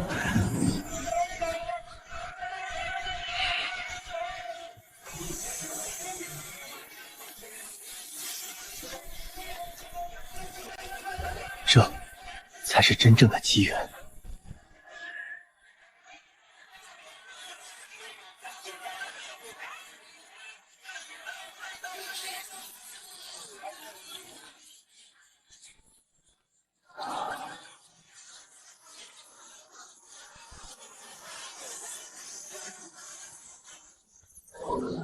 81周天，99周循环。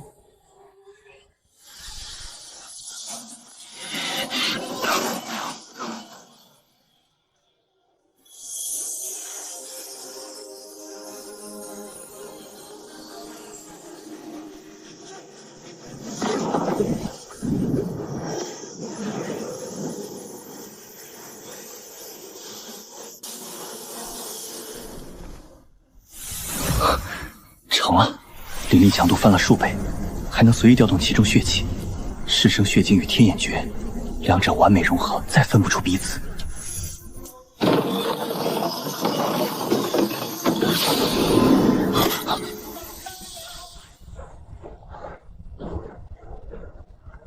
检测到素质体内融入血灵印记，具体影响未知。这是传送，终于能离开这里了。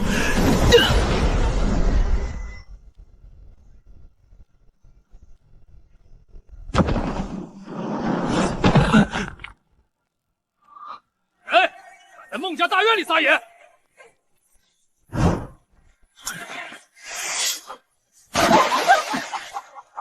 小子，报上名来！你是什么人？为何出现在孟家大院里？这他妈是哪儿？拿拳头！是。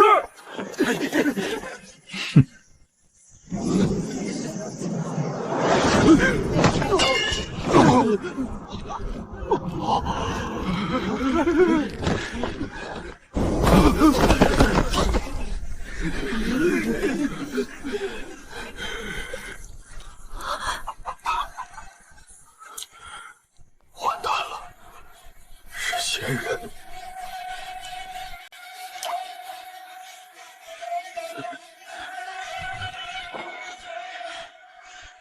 怎么回事？吵吵闹闹的。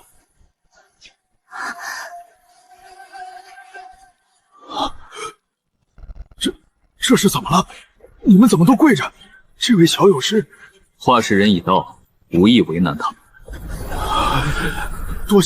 多谢仙长不杀之恩，是小的有眼无珠，误会了仙长，还请仙长恕罪。方才这少年的威压比那老修士强了何止10倍，就剩萤火与皓月，还没当场碾死我们这些蝼蚁，已是天大的仁慈。方才这位仙长突然出现在院里，小的们没见他从大门进来，又看他衣着陈旧，便误以为是来偷东西的小混混，一时糊涂才下令拿下。哎呀，这位小友不对，该叫您仙长才是，都怪我们不防事，还请仙长不要怪罪，回头我得好好教训他们，给仙长赔罪。妾身王氏见过仙长，刚才知识正好有关，告示海涵，瑶儿快行礼。家主不必多礼，方才只是误会我叫萧云，并非什么仙长，只是途经此地出了点意外，才误打误撞进了你家院。萧仙长太谦虚了，仙长一路辛苦，快进屋歇歇脚，屋里有热茶，还有干净衣物，你可千万别在任的处里受了寒。正好从他口中打听这里是何处，看看有没有能回青云地界的传送阵，那就多谢孟家主了。瑶儿，快去让厨房烧热水，再备些点心。夫人，把我那件新做的锦袍出来给萧仙长换上。老强，带人在院外守着，不许任何人靠近。什么？清玄大陆西南边？是啊，敢问萧仙长，可是有什么不对的地方？那你可知附近有没有远距离传送站能传到东边？这我确实不知，不如萧仙师先在此住下，我给您安排好房间，这几日托人替您打听打听。也好，那就麻烦孟家主。不敢，不敢，这是我孟家的荣幸。不用如此客气。孟家主，你可知令马应该是叫孟瑶吧？他身怀灵根的实力。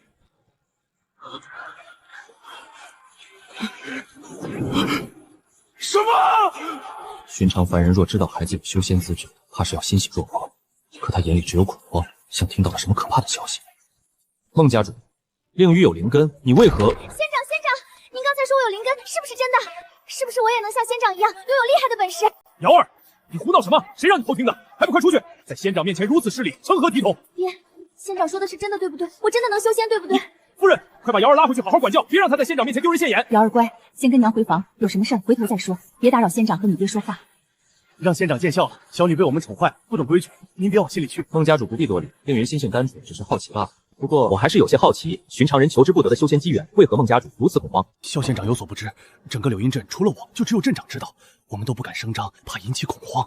大概半年前，镇西的张家庄丢了个15岁的姑娘，起初大家以为是被拐子拐走，可没过多久，镇南的李村又丢了一个。后来镇长托人去查捕，才知道那2个姑娘都有灵根，是被邪修抓去采捕了。怎么又是邪修？是啊，镇长说邪修作案间隔太长，影响不大，不值得耗时间找，后来就回去了。柳荫镇周围总该有修仙宗门吧？找过那邪修藏得太好，连一点阴邪气息都没找到，后来就回去了。我本以为灵根这般稀有的东西不会落到我们家，现在知道瑶儿有灵根，那邪修早晚会找上门，我能不慌吗？孟家主不必过于担心，依我的经验，那邪修未必有多厉害，我暂时会在你打听传送阵的消息。二来，萧仙长，你愿意帮我们？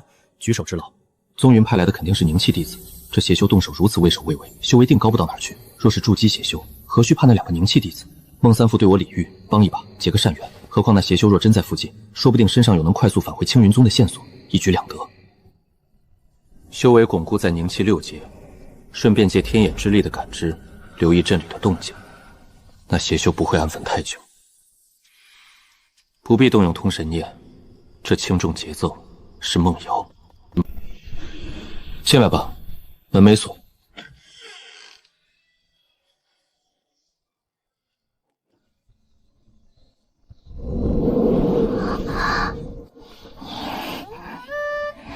仙长，对不起，我是不是打扰您修炼了？就是有几句话问问您，问完我就走。我刚修炼完，有什么事坐下说。你也不用叫我仙长，我没比你大几岁。16，那您比我才大1岁啊！好了，你一个姑娘家深夜跑来找我，到底有什么事儿？我想跟您学修仙，我也想像画本里的仙人一样飞天遁地，我不想就这样碌碌，我也想见识一下更广阔的世界。孟姑娘，这样的资质，就算记者要引气入体，修炼速度只能停在宁气2、3阶，想飞天遁地不现实，1成都不到。啊，不可能吧？画本里说，只要有灵根就能成为厉害的仙人。画本是骗你的，修仙界原你想的残酷。修士想提高修为就需要资源，就得跟拼与天斗，这过程里绝大部分修士最终都化作地下黄土。那修仙界这么可怕吗？没有像画本里写的那些仙长会保护凡人？有，但很少。你是孟家千金，有爹娘疼你，有锦衣玉食，能安安稳稳过一辈子，这比在修仙界里挣扎求生，随时可能丢了性命要好得多。你好好考虑考虑吧。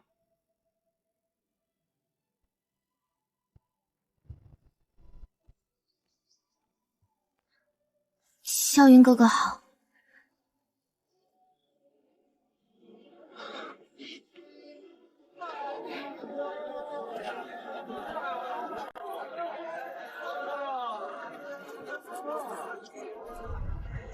10几天下来，镇里大半百姓都已观想完。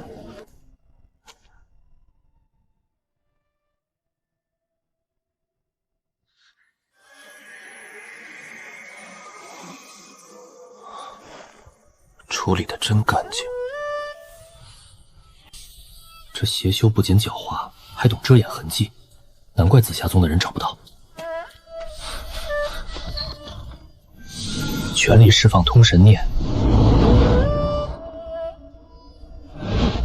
镇长，您可回来了！方才镇长派人来送信。离这里多远？不远，就2里地。按之前的规律，其都选镇边缘的村落，是怕动静太大引来之内。按这频率，下一个目标很可能就轮在半月一。这段时间我守在孟府附近，他只要敢来，我就不会让他走掉。有仙长在，我就放心了。我这就让曹强加强戒备，绝不让外人靠近瑶儿的院子。万全准备已做好，接下来只需静待猎物现身。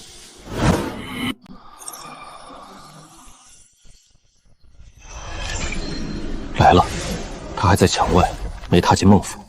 这邪修擅长遁逃，贸然动手把他跑了，得等他进了院子，断了后路，再围杀。谁在那里？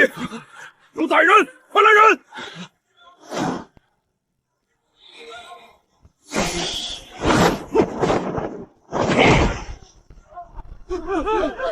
瑶儿，快躲到我身后！就你们几个凡人也想挡住我？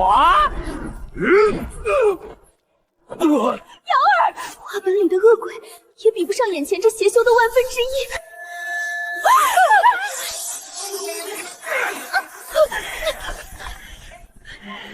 哪个不长眼的，敢坏老子的好事？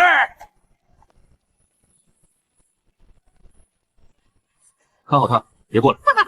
我当是谁？原来是个宁气6阶的毛头小子，这是请了个娃娃来护院。在他眼里，宁气6阶与8阶差着2境界，紫霞宗的2个宁气7阶都找不到他，自然没把我放在眼里。小子，识相的赶紧滚蛋！非要挡路，别怪老子连你一起炼化。这非议，若您让我安心。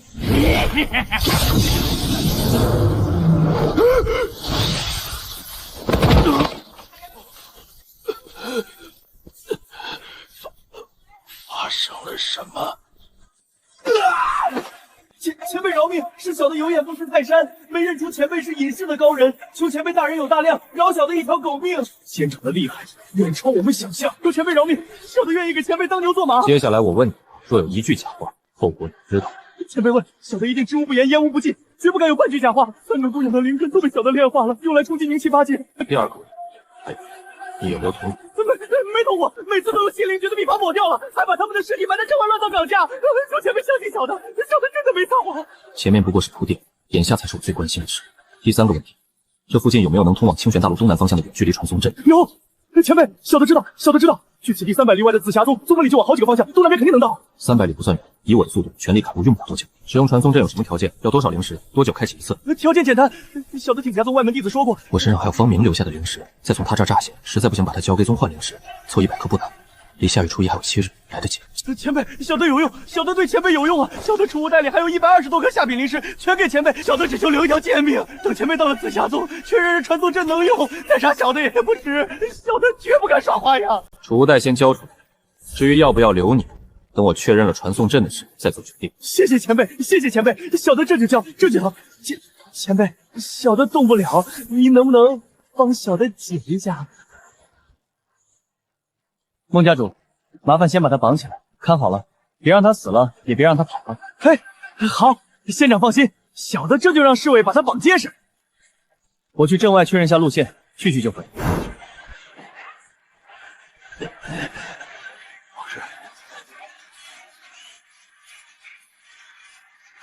还是有些怕，却也好奇萧云会怎么处置他。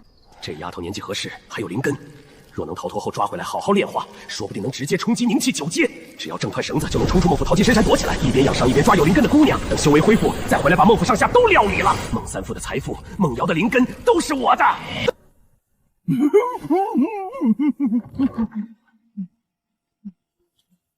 我已经确认了去紫霞宗的路，黑风岭的近路确实能省不少时间。你没撒谎。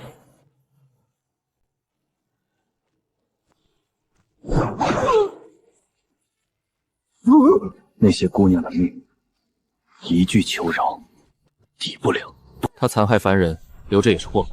仙长，这孟家主，这份恩情我记下。仙长说的哪里话？是我们该多谢仙长才对。若不是仙长，瑶儿恐怕……萧云哥哥，谢谢你。孟瑶，我走之后，你好好跟着爹娘过日子。邪修已经解决了，以后不会再有危险。萧云哥哥，你以后还会来柳荫镇吗？仙凡有别，凡人受过100年，修士动辄折数百上千年。这枚玉佩你拿着，带在身上，能帮你挡一次危险。你好好生活。我知道了，萧云哥哥，你路上要小心。这个也拿着。萧云哥哥，最粗浅的引气诀，这是你引气入体，强身保周，总比手无寸铁强。仙长，宗门功法不可外传，你无妨，只是基础引气诀，没人会追究。萧云哥哥，谢谢你，我一定好好练，不辜负你。不用辜负谁，为自己活就好。时间不早了，我真该走了。他这一走，或许这辈子都见不到了。可这玉佩，这功法，给了我一份跨越仙凡的底气，也给了我一段永远难忘的回忆。黑风岭近路能省1天，就走最快的，不能耽搁。越早到紫霞宗，越早赶回青云宗。这条近路危险，可速度正是我现在最该赌的东西。速度竟比之前快了这么多，天眼诀运转的更顺，灵清气旋也比先前稳。照这个速度，黑风岭挡不住我。脚下越稳，越说明灵力已经真正灌进四肢。若是以前，这一下至少要泄力停步，现在不用。夜色渐退，东方泛起鱼肚白。跑了一夜，气息竟然还稳得像刚出门。丹田内的气旋不乱，反倒越转越沉。只要这股劲不断，我就能赶在传送阵开启前抵达。奔袭到现在，竟只出了这么一点汗。暑气被天眼灵力化开，疲惫也被挡在经脉之外。黄昏之前，终于到了紫霞宗。灵力不但没耗尽，反而比出发时多了一丝。这进步，连我自己都没想到。来者何人？为何入我紫霞之地界？在下萧云，散修，前来借用贵宗的远距离传送站，前往清玄大陆东南方向。气息沉稳，不像寻常闯山的人。传送阵每月初1开启，只限辰时1个时辰。去东南边要缴100颗下品灵石。你若要借阵，得等几日后再来。多谢告知。不知传送阵是否设在山门内？届时直接前往便可。传送阵在宗门后山的阵堂，初一辰时前到阵堂登记缴费即可。初一辰时，后山阵堂100颗下品灵石，先在山脚等几日而已。传送阵未开之前，不能浪费这几日。灵石和邪修遗物都在，接下来只需稳住修为。等待传送阵开启的几日里，这些人来来往往，气息却都浅得很。观想奖励对如今的我已无大用。几日光景转瞬即逝，初一到了，阵堂就在后山，来得不算晚。辰时未到，阵纹还没有亮。辰时一到，登记缴费入阵，流程倒是干脆。小云，去往东南边100颗下品灵石，进去吧，1刻钟后启动。阵纹动了，空间波动也跟着压过来了。这拉扯感比普通盾光强太多，稳住，别被空间波动扰乱灵力。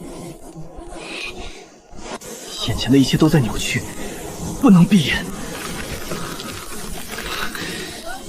青云宗就在前路，再晕也要撑过去。青云宗，我回来了。刘备，你别自欺欺人了。萧云都失踪快5个月了，宗门2个月前就发了陨落通告，你还天天去山下找，有意思吗？难不成你还觉得他能活着回来？别做梦了，也就你傻，还把一个死人当宝。你闭嘴！萧云才没死，他那么厉害，怎么可能折在云水村？他肯定是遇到了什么事，被困在别的地方了。我找下去，总能找到他。你能找到就你一个入宗半年还停在宁气2阶的废物，还想找人？他之前把我揍得那么惨，现在死了，正好。去你！连眉毛都未曾动纹，甚至一丝毫不掩饰一丝漫不经心，反而加深。废物就是废物，连挥拳都没力气。就你这德行，还想替萧云出头？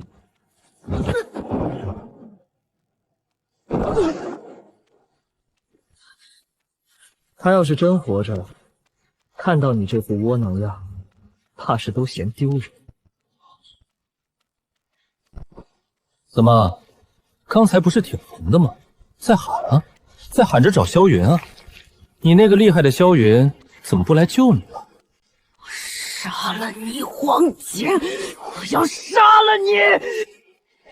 王哥厉害，这废物就是欠收拾，天天跟个丧家犬似的找那个萧云，还真把自己当个人物了。今天我就废了你的使命，看你以后还能不能去山下找人。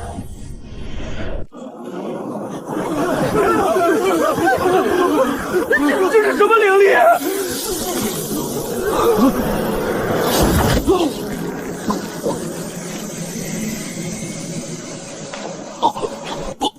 不可能！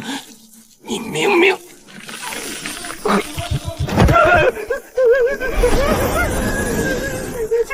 见鬼了！萧云不是死了吗？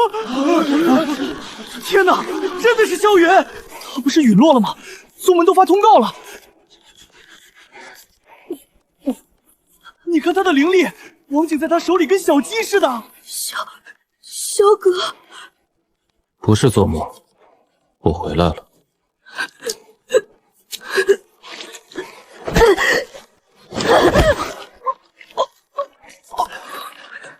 别动，先疗伤。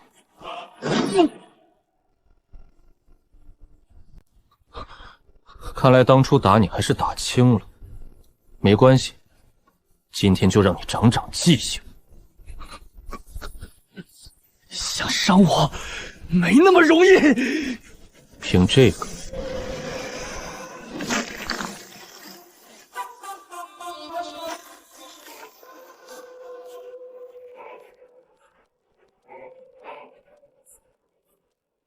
把他抬去外门一堂。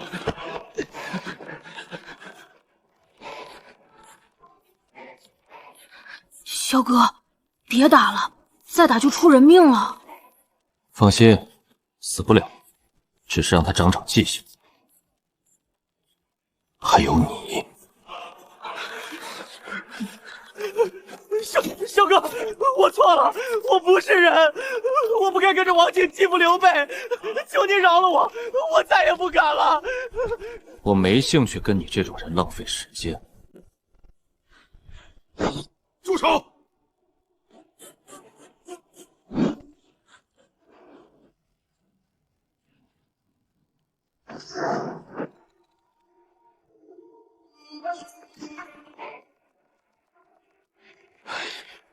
萧云，你呀，云水村的功劳，宗门还没给你落实，你倒刚踏过火峰就弄出这么大动静。王景就算有错，你也不该下这么重的手。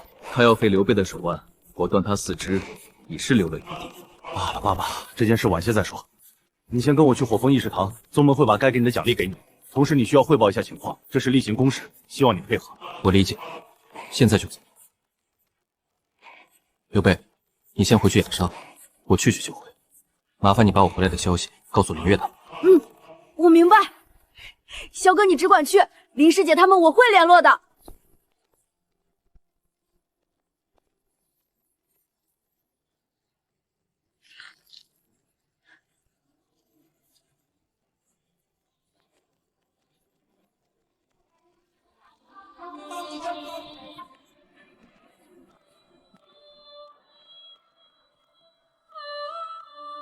小家伙闹出的动静挺大，倒是本座当初看走了眼。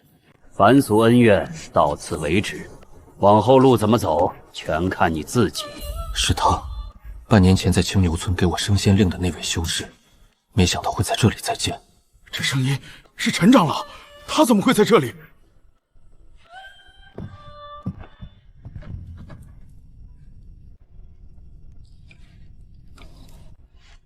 半年不见，从凡人少年长成能在外门立住脚的修士，还闹出这么大动静，倒是有趣。见过陈长老，不知长老下未曾远迎，还望恕罪。不必多礼，本座刚回宗，听闻云水村那位死而复生的功臣回来了，还在外门闹出动静，便过来看看。多谢长老当年赐下升仙令，若无长老，弟子无缘进入青云宗。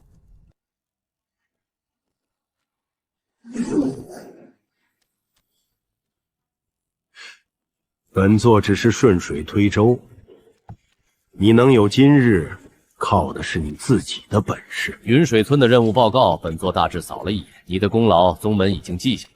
今日找你过来，一是给你发奖励，二是想问问你这5个月到底经历了什么。弟子被一名邪修传送阵得到床中，辗转到了新罗城，再突破到宁气纠问。遗迹传承也是你的机缘，你不必担心。修士的机缘是天定的造化，也是你自己的立身之本。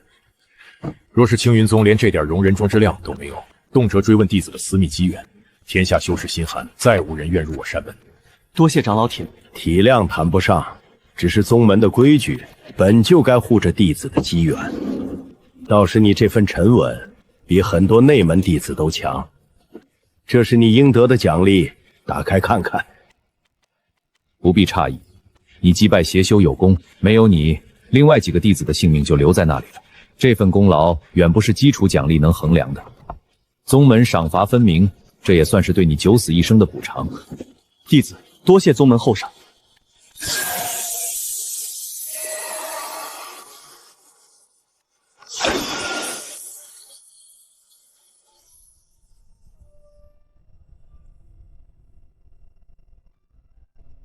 往后的路还得靠你自己走。再过1个月就是青云宗外门大比，前10名不仅能直接晋升内门，还能得到去往陨剑深渊的机会。陨剑深渊，你可知灵气修士筑基分为4个偏品，这凡品级直接关系到筑基后的根基，甚至未来能不能突破结丹。最基础的凡品筑基靠灵力硬冲瓶颈或服用普通筑基丹，突破后灵力叶虽稳固，却修炼慢，战力破结丹的概率不足1成。长老说的是，属下当年就是凡品筑基，卡在筑基初期47年了，想再进一步难如登天。人品筑基需借助先天灵气，战力比破结丹的几率也大大提高。那片天灵气极为罕见。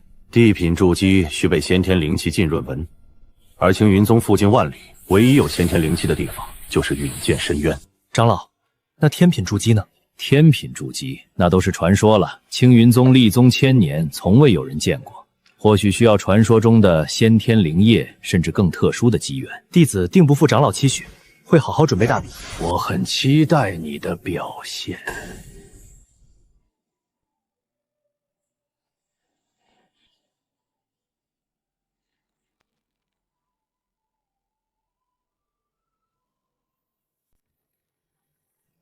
萧云，你之前被暗陨落收走的弟子名牌，我让人重新申领了，直接给你送过去。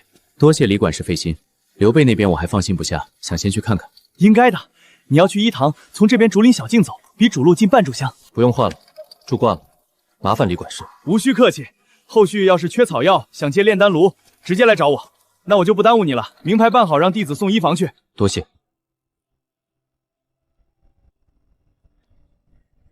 观想李管事居然还有青云炼丹术，火风本就是炼丹主锋，炼丹炉、药谱、师长一应俱全。天眼灵力精纯度高，控制丹火应该比寻常修士稳定。选它。天眼灵力控火果然强。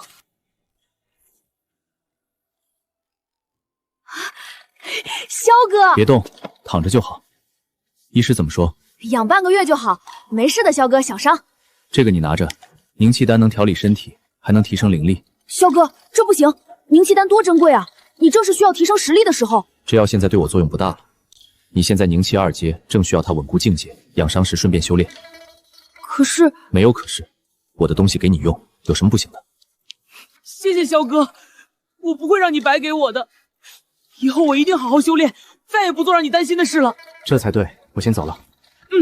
萧哥你去吧，林师姐我已经通知了，她知道你回来了。早上王景在萧哥手里像小鸡仔一样，可我面对王景连一拳都接不住。同样入宗半年，他已经是凝气6阶，能徒手废掉同阶的人，我还停在凝气2阶。为什么我的资质这么差？难道我这辈子注定只能当一个废物吗？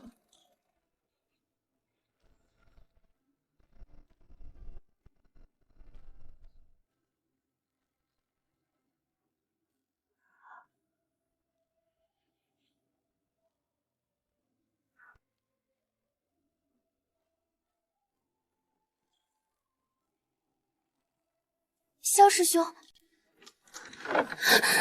你真的回来了！我就说你一定还活着。我们当时找遍了云水村，我还以为再也见不到你了。抱歉，让你们担心了。我只是被困在一个地方，现在不是好好回来了吗？回来就好。对了，我已经跟沈师兄、张师兄和若若姐说了你的消息。沈师兄就说了句回来就好，但我看他眼底都亮了。张师兄在演武场练拳呢，一听你回来，直接把拳套扔了，说我就知道那小子命大。若若姐在沐风照看药园，让我跟你说，等你有空去沐风，她请你吃她亲手做的桂花糕。这5个月辛苦你们了。跟我们还说什么辛苦？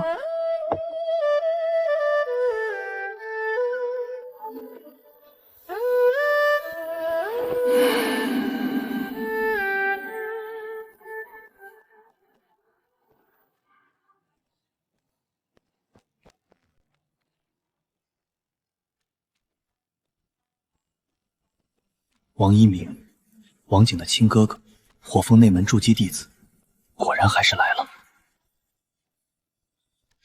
你就是萧云？是我。王一鸣师兄深夜来访，不知有何见教？我弟王景，四肢是你废的？是。王景欺凌同门，欲废刘备手腕，还嘲讽宗门认定陨落的修士。按宗门规矩，我只是略施惩戒。我知道王景在外门的德行。顽劣跋扈，早晚会出事。只是没想到，最后栽在你一个凝气6阶的弟子手里。这位王一鸣和我预想中的不一样。王师兄，有话不妨直说。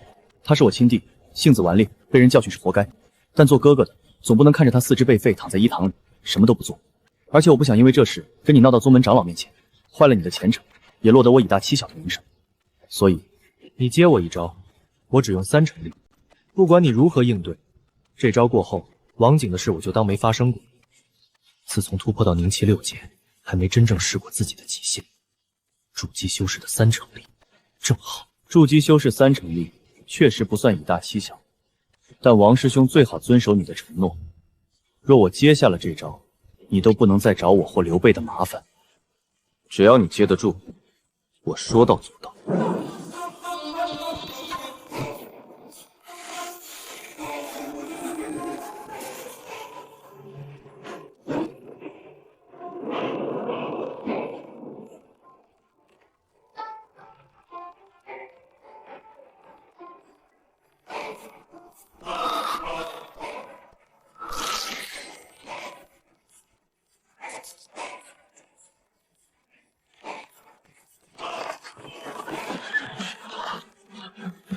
打起来了！那是内门的王一鸣师兄，萧云的手在流血。等等，你看王一鸣师兄的手，他也甩手了。不可能吧？宁七六仙接住了筑基修士的攻击。你刚才用的招式是撼灵崩，此招只有我和王景会，你是从哪儿学的？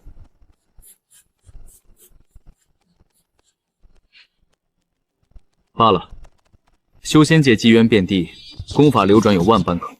深究没意思。不过你凝气六阶能接我3成力，还能把撼灵崩练到7重叠加，这份悟性和胆气的确难。王一鸣师兄不仅没追究，还夸了萧云。凝气六阶接筑基3成力，这也太离谱了！难怪王景会栽在他手里，这根本不是一个半次的。好好打磨实力，1个月后的外门大比，我很期待你的表现。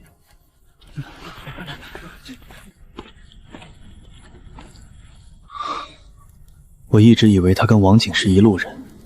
看来不是。这个王一鸣懂分寸，识人才，是个值得尊重的对手。外门大比，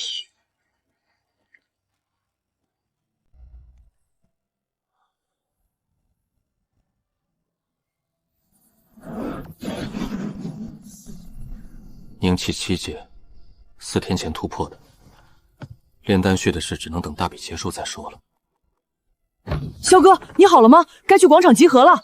凝气3阶，这1个月他没偷懒。走。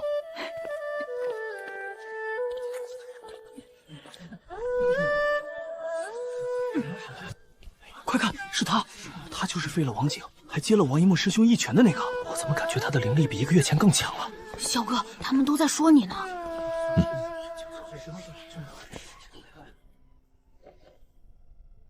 诸位弟子，静一静。未来的修行路，今日外门大比前10名不仅能直接晋升内门，更能获得进入陨剑深渊的资格。大比共分2个环节，第一环节名为登贴，阶梯共3600级，其中蕴含灵力压制，修为越低，感受到的压制越强。你们需在5个时辰内到达山顶，违者均视为淘汰。第二环节为2对决，胜者晋级，直至决出前5名。规则已讲清，所有参赛弟子即刻前往长老峰山脚登阶环节，1个时辰后正式开始。这就是长老峰，光山脚的灵气就比咱们火峰山腰还浓。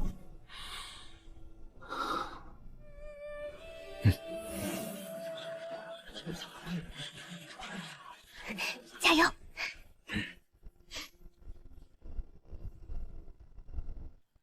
登阶开始。登阶途中禁止使用术法、符箓、丹药，违规者即刻淘汰。压制从阶梯下涌上来，体内灵力运转远比想象中更难。灵力运转不动了。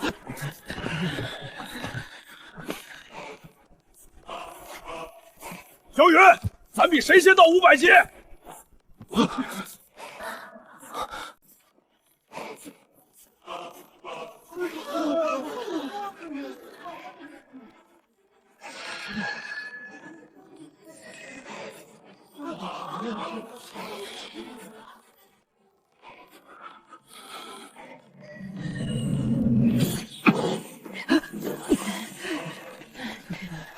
小雨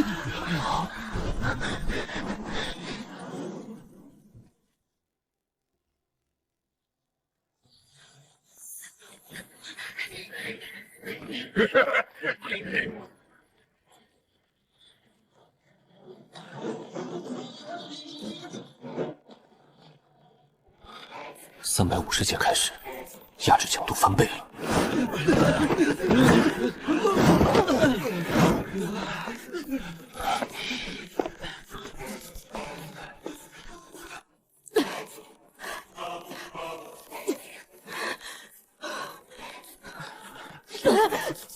哥还在前面，我不能放弃。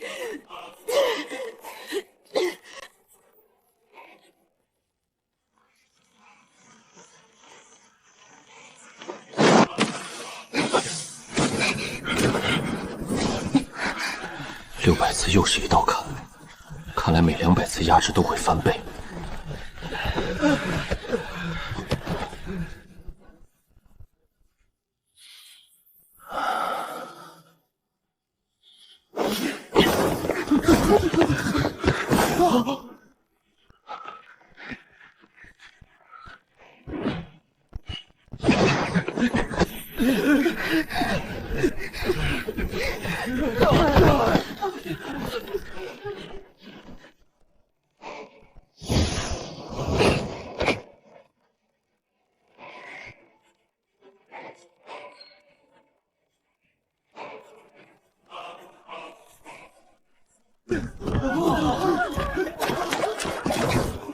是水风苏清瑶，水宗外门第一，最擅长水系灵力泄力。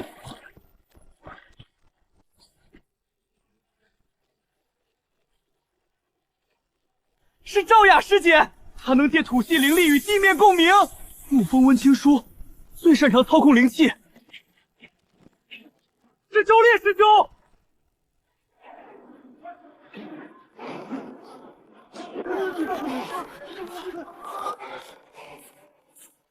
这才是顶尖对决，这股藏在骨子里的好胜心，再也按耐不住。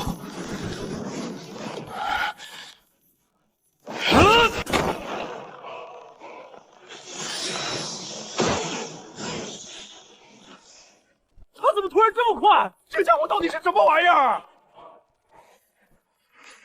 这小子果然不简单。小师兄竟然这么强！我的娘嘞！我刚刚竟然还说要跟他比谁先到500天。你到底是怎么修炼的？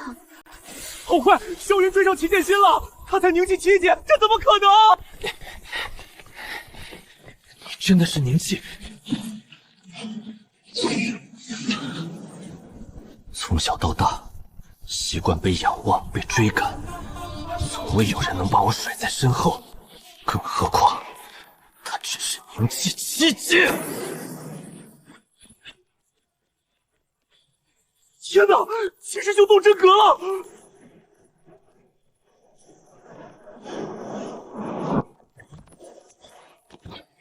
师姐也发力了！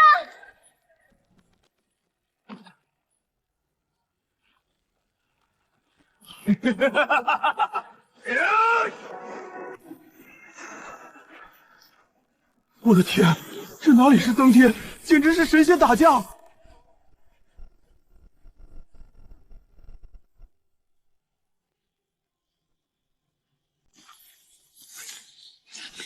凝气7绝不可能！这是凝气7阶，这家伙是怎么修炼的？师兄，往届外门大比，你从未特意看登阶，莫不是这届外门弟子里有什么让你格外挂心的人？这小家伙竟是凝气7阶，能把几个凝气10阶圆满的孩子压在身后，连半分追赶机会都不给。师兄，咱们青云宗这次可是捡着宝了。咦，师兄，你快看，这小家伙怎么停下了？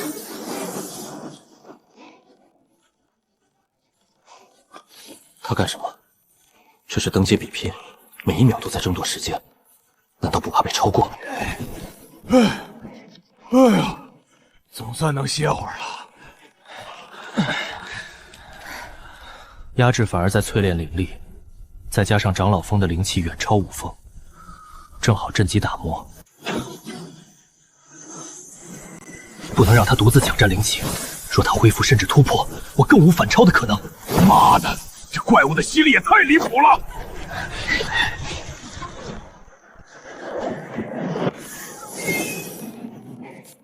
灵力凝实度比之前强了近2成，离凝气8阶又近了一步。这里的压制没用了。啊！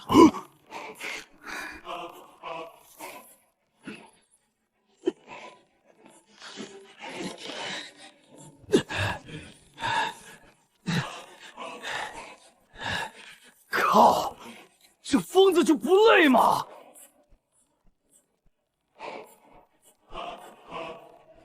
这一集的压制又强了几成，天眼灵力再次有了被打磨的感觉。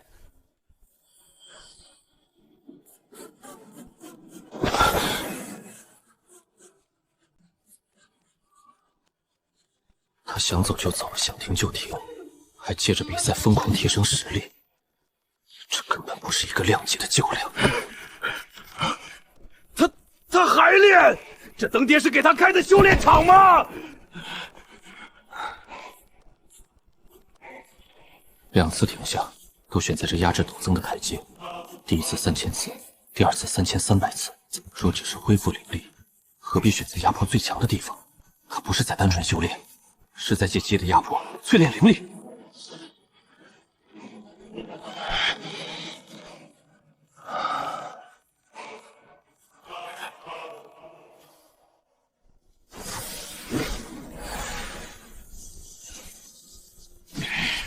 算了，跟着来吧。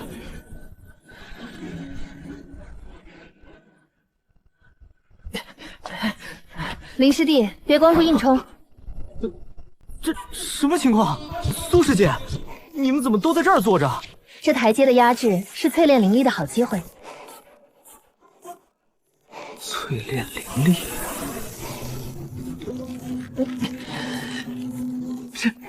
真的有用。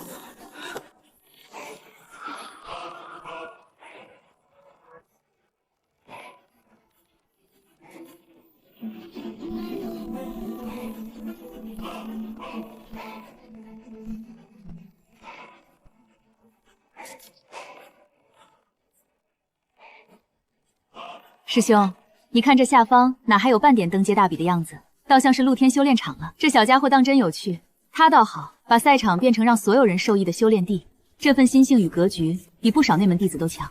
确实出乎意料。说起来，师兄，你可有多久没正经收过徒弟了？这样的好苗子，你就真不动心？你若现在不出手，等外门大比结束，怕是要被那几个老家伙抢着收了。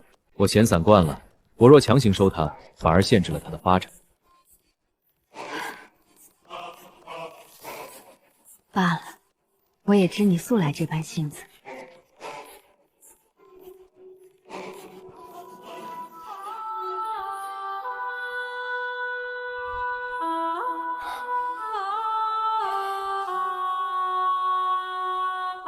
差不多了，接下来直接登顶吧。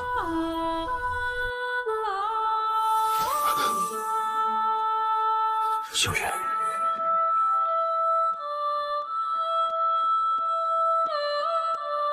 罢了。